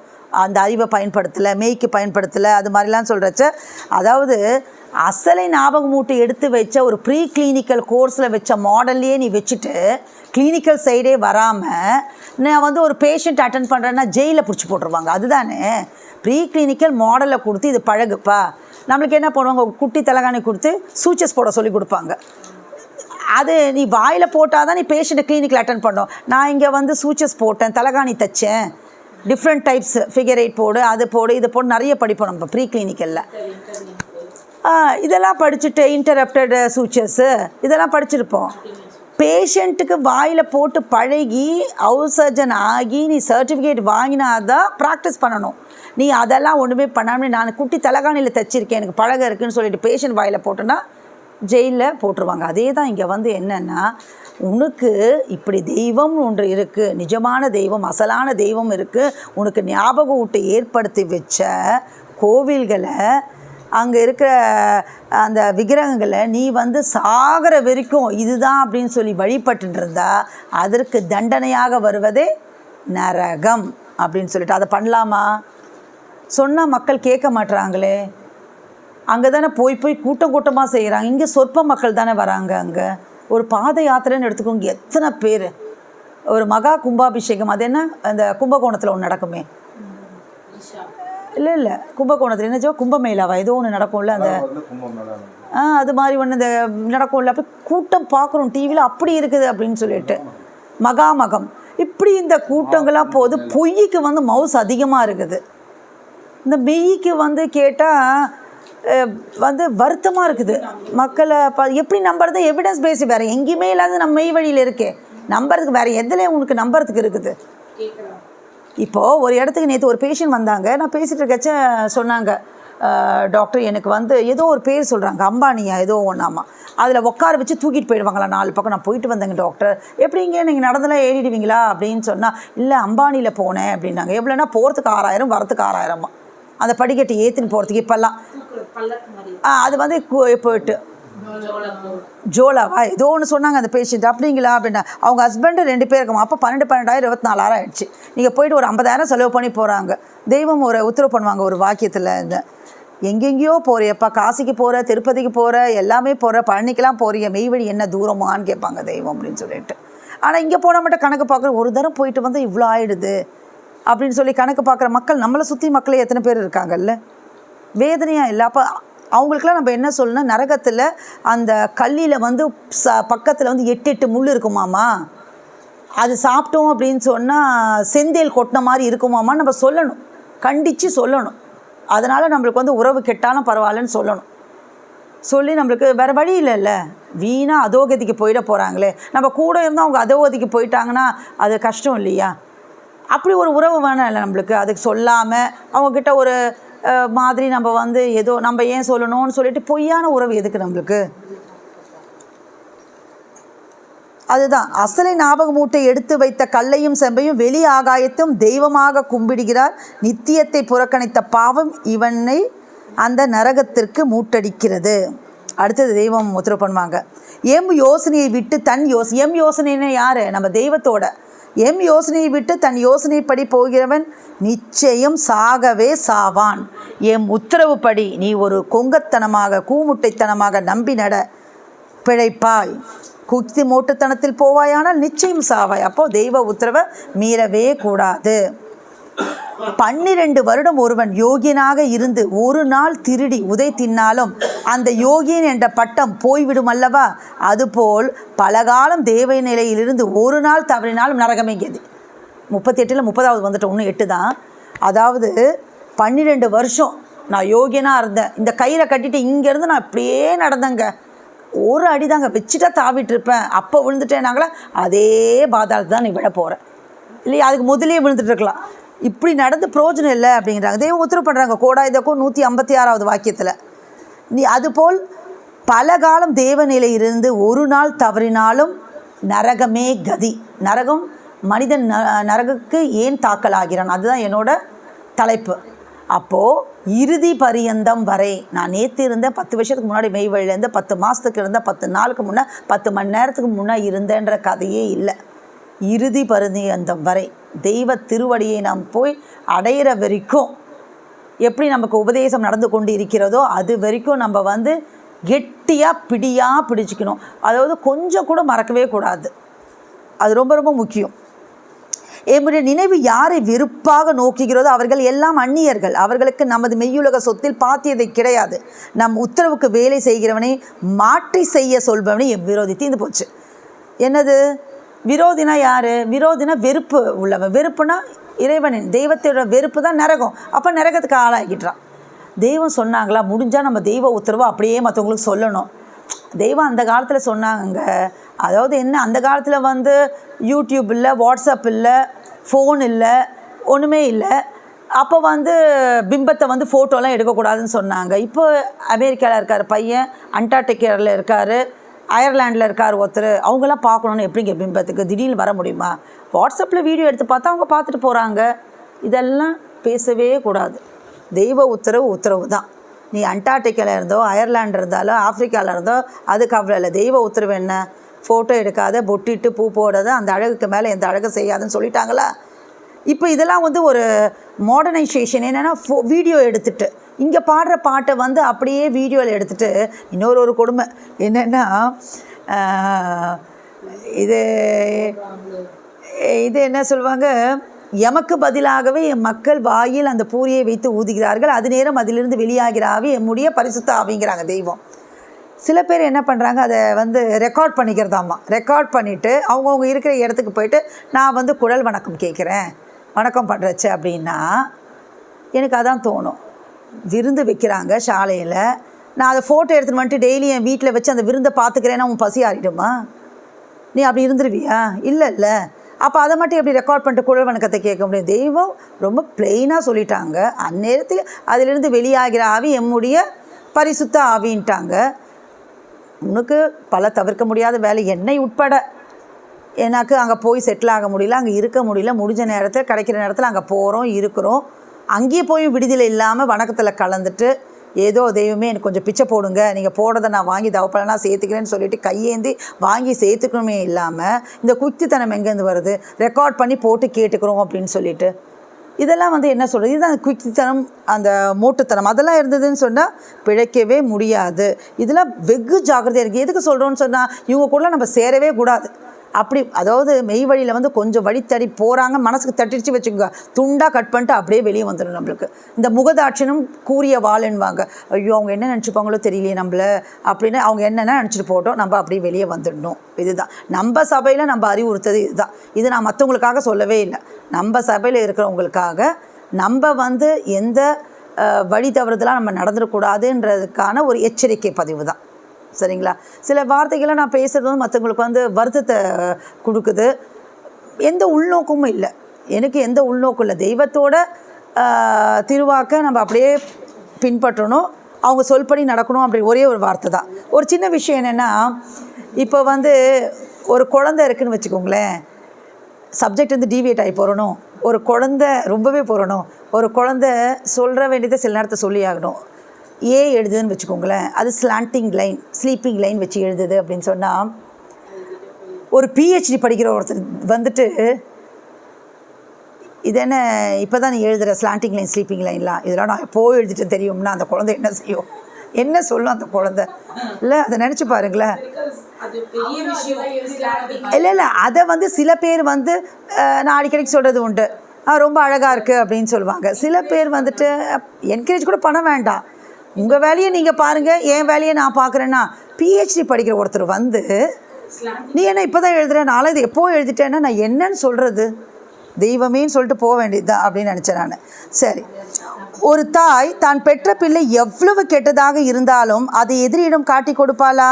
கொடுக்க மாட்டாள். அதே போல் எமது பிள்ளை என்று வந்தவன் எவ்வளவு கொடியவனாக இருந்தாலும் அவனை எமனிடம் பிடித்து கொடுக்க எம் மனம் வருமா? வராது. ஆனால் அவனாக பிடியிலிருந்து கையை முறித்து கொண்டு போனால் நாம் என்ன செய்வது? நீ கையை முறிச்சின்னு போனால் எங்கே போகிற? நேராக நரகத்துக்கு தான் போகிற அப்படின்னு சொல்லிட்டு கெஞ்சி பார்க்குறாங்க, கொஞ்சி பார்க்குறாங்க, அழலாமான்னு சொல்கிறாங்க. இதுக்கு மேலே என்ன சொல்லுவாங்க? இப்படியெல்லாம் சொன்னால் கூட நான் திரும்ப திரும்ப நான் அதையே பண்ணுவேன்னு சொன்னால் நரகம் தான், அவ்வளோதான், வேறு ஒன்றுமே பண்ண முடியாது. ஜீவ முக்தியோடு தேக முக்தியும் பெற ஆசைப்படுகிற நீ, மெய்வழியில் மட்டும்தான் ஜீவ முக்தியோடு தேக முக்தி கொடுக்குறாங்களாம். தேகம் வந்து மண் படவே படாதான், தேகம் அந்த அந்த முடியை கூட தொடாதான். இப்படிலாம் பேசிக்கிறோம். நம்ம என்ன பாடுபடுறோம்? தெய்வம் கேட்குறாங்க, என்ன பதில் சொல்கிறது? நம்ம நீ ருசியை விட்டியா? தூக்கத்தை கூட விட முடியலையே. எக்கோடி காலத்துக்கும் ஆள வாழ்க்கைக்கு அவைகள் எட்டி தீ வைக்கின்றன. எது? தூக்கமோ ருசியும் என்று அவற்றின் மேல் உனக்கு வெறுப்பு வரவில்லையே. உன் தேகத்தில் ஒரு பாகத்தை பீத்து கொடுத்தாவது இதை அடைய வேண்டாமா இந்த மெய்யை? உன் தேகத்தை இலக்கை வைத்து தூக்கத்தை குறைக்காவிட்டால் நாம் நினைக்கிற எல்லைக்கு உன்னை எம்மால் கொண்டு போக முடியாது. இப்போ நம்ம ஷாலை ஜீவா அவர்கள், என் தூள அண்ணா, இப்போ நம்மெல்லாம் அதுக்கு லாயக்கூடியவர்கள். அவர் வந்து இப்போ எப்படின்னா அந்த தேகத்தை குறைக்கிறதுக்கோ அந்த ருசியை விடுறதுக்கும் முற்பட்டுட்டார். ஏன்னா கடந்த ஒரு 3 மாதம் நினைக்கிறேன், காலையில் இரவில் வந்து என்ன சாப்பிட்றாருமா ஜீவாமம்மா? பழங்கள், தேங்காய் தான் சாப்பிட்டுட்டு இருக்காங்க. மதியம் ஒரு வேளை தான் சமைத்த உணவுன்னு சொல்லிட்டு நம்மளுக்கு அதை நினச்சி பார்க்க கொஞ்சம் கஷ்டமாக தான் இருக்குது. ஆனால் அவர் பழகினதுனால அது வந்து ஈஸியாக இருக்குது அவருக்கு. வருங்காலத்தில் நாமும் கொஞ்சம் அதை பழகணும் அப்படின்னு சொல்லி நான் ஆசைப்பட்றேன். ஏன்னா தெய்வம் அதை தான் விரும்புகிறாங்க. இதுதான் தெய்வ சொல்படி கேட்குறது. நல்லா போட்டு நெய்யும் பாலும் தேனும் சாப்பிட்டுட்டு இருந்தால் அந்த மெய் வந்து ஒட்டவே ஒட்டாது. ஃபஸ்ட்டு ருசியை குறைக்கணும், அப்புறம் வந்து இந்த எடையை குறைக்கணும். அப்போ தான் நாம் ஆமாம், அப்போ தான் நாம் சொன்ன இடத்திற்கு உங்களே அதுதான் அதை கொண்டு செல்ல முடியும் அப்படிங்கிறாங்க. அப்படி செய்யாட்டி நரகமே கதி என்றாங்க. குதிரை, ஆடு, மாடு இவைகள் இறந்த பின்பு தேவசம் கொடுப்பது உண்டா? மனிதனுக்கு மட்டும்தானே வருஷா வருஷம் தவறாமல் தேவசம் கொடுக்கிறார்கள், சடங்குகள் செய்கிறார்கள். அப்போது இவர்கள் சாகவில்லை, வேறு ரூபத்தில் இருக்கிறார்கள் என்று தெரிகிறது அல்லவா? செத்தவுடன் கர்ப்பாந்த கோடிக்கால கோர அவஸ்தைக்கு புறப்படுகிறார்கள் என்பதன் அடையாளம்தான் பிண நாற்றம் கிளம்புகிறது. பிண நாற்றம் கிளம்பிடுச்சுனாவே அதோ கதி தான், அதுதான் அடையாளம் நம்மளுக்கு தெரிஞ்சிருச்சு. அழல் நாற்றம் அதெல்லாம் வந்துட்டாவே போயிடுச்சுன்ட்டு. அடுத்தது ரொம்ப முக்கியமான ஒரு விஷயம், தெய்வம் உத்தரவு பண்ணுவாங்க, நரகவாதிகள் நரகத்திற்கு தாக்கலாகிறான். ஏன் அப்படின்னா, பிரம்மபீடத்தை தூஷிக்கிற சொல்லை ஒருவன் கேட்டுவிட்டு அதை கண்டித்து மாற்றும்படியானது ஒன்றும் செய்யாது இருந்து விட்டானாகில், தெய்வமே உத்தரவு பண்ணியிருக்காங்க, ஒரு பிரம்ம பீடத்தை தூஷிக்கிறான், நம்ம மெய்வடியை பற்றி தவறாக பேசுகிறான் யாருன்னா ஒருத்தர் அப்படின்னு சொன்னால் அவனை கண்டும் காணாமல் தெய்வம் பார்த்துப்பாங்க அப்படின்னு சொல்லிட்டு நம்ம இருந்தால் அதுக்கு தான் நம்மளை வச்சுருக்காங்க தெய்வம். உடனே வந்து நம்மளால் முடிஞ்சதை செய்யணும் அப்படிங்கிறாங்க. ஒன்று தூஷித்தம் நாவை சேதின்றாங்க, ஆயுதம் கொண்டு மிரட்டுன்றாங்க, அவன் அவமானப்படும்படியாவது பேசுன்றாங்க. நமக்கு எங்கே தைரியம் இருக்குது இப்போலாம்? அது ஐயோ நம்ம பேசினா அவன் நம்மளை என்ன பண்ணிட்டா, தனியாக போக சொல்ல கூலிப்படை வச்சு நம்மளை எதனா பண்ணிட்டா, அப்படி தானே பயம் வருது நம்மளுக்கு உயிர் மேலே. அது தெய்வம் பார்த்துப்பாங்க அப்படி சொல்கிற மக்களாக தான் நம்ம இருக்கிறோம். நம்மளுக்கு அந்த தைரியம் வரலையே. கண்ணுக்கு முன்னாடி தெரியுது, பல அட்டூழியங்கள் நடந்துட்டு தான் இருக்குது, ஆனால் தட்டி கேட்க ஆள் இல்லாமல் தானே இருக்குது இன்றைக்கி. ஏன்னா நமக்குள்ளே ஒரு பயம் இருக்க தான் செய்யுது. அது இல்லைன்னு யாரும் சொல்லவும் முடியாது நம்மளுக்கு.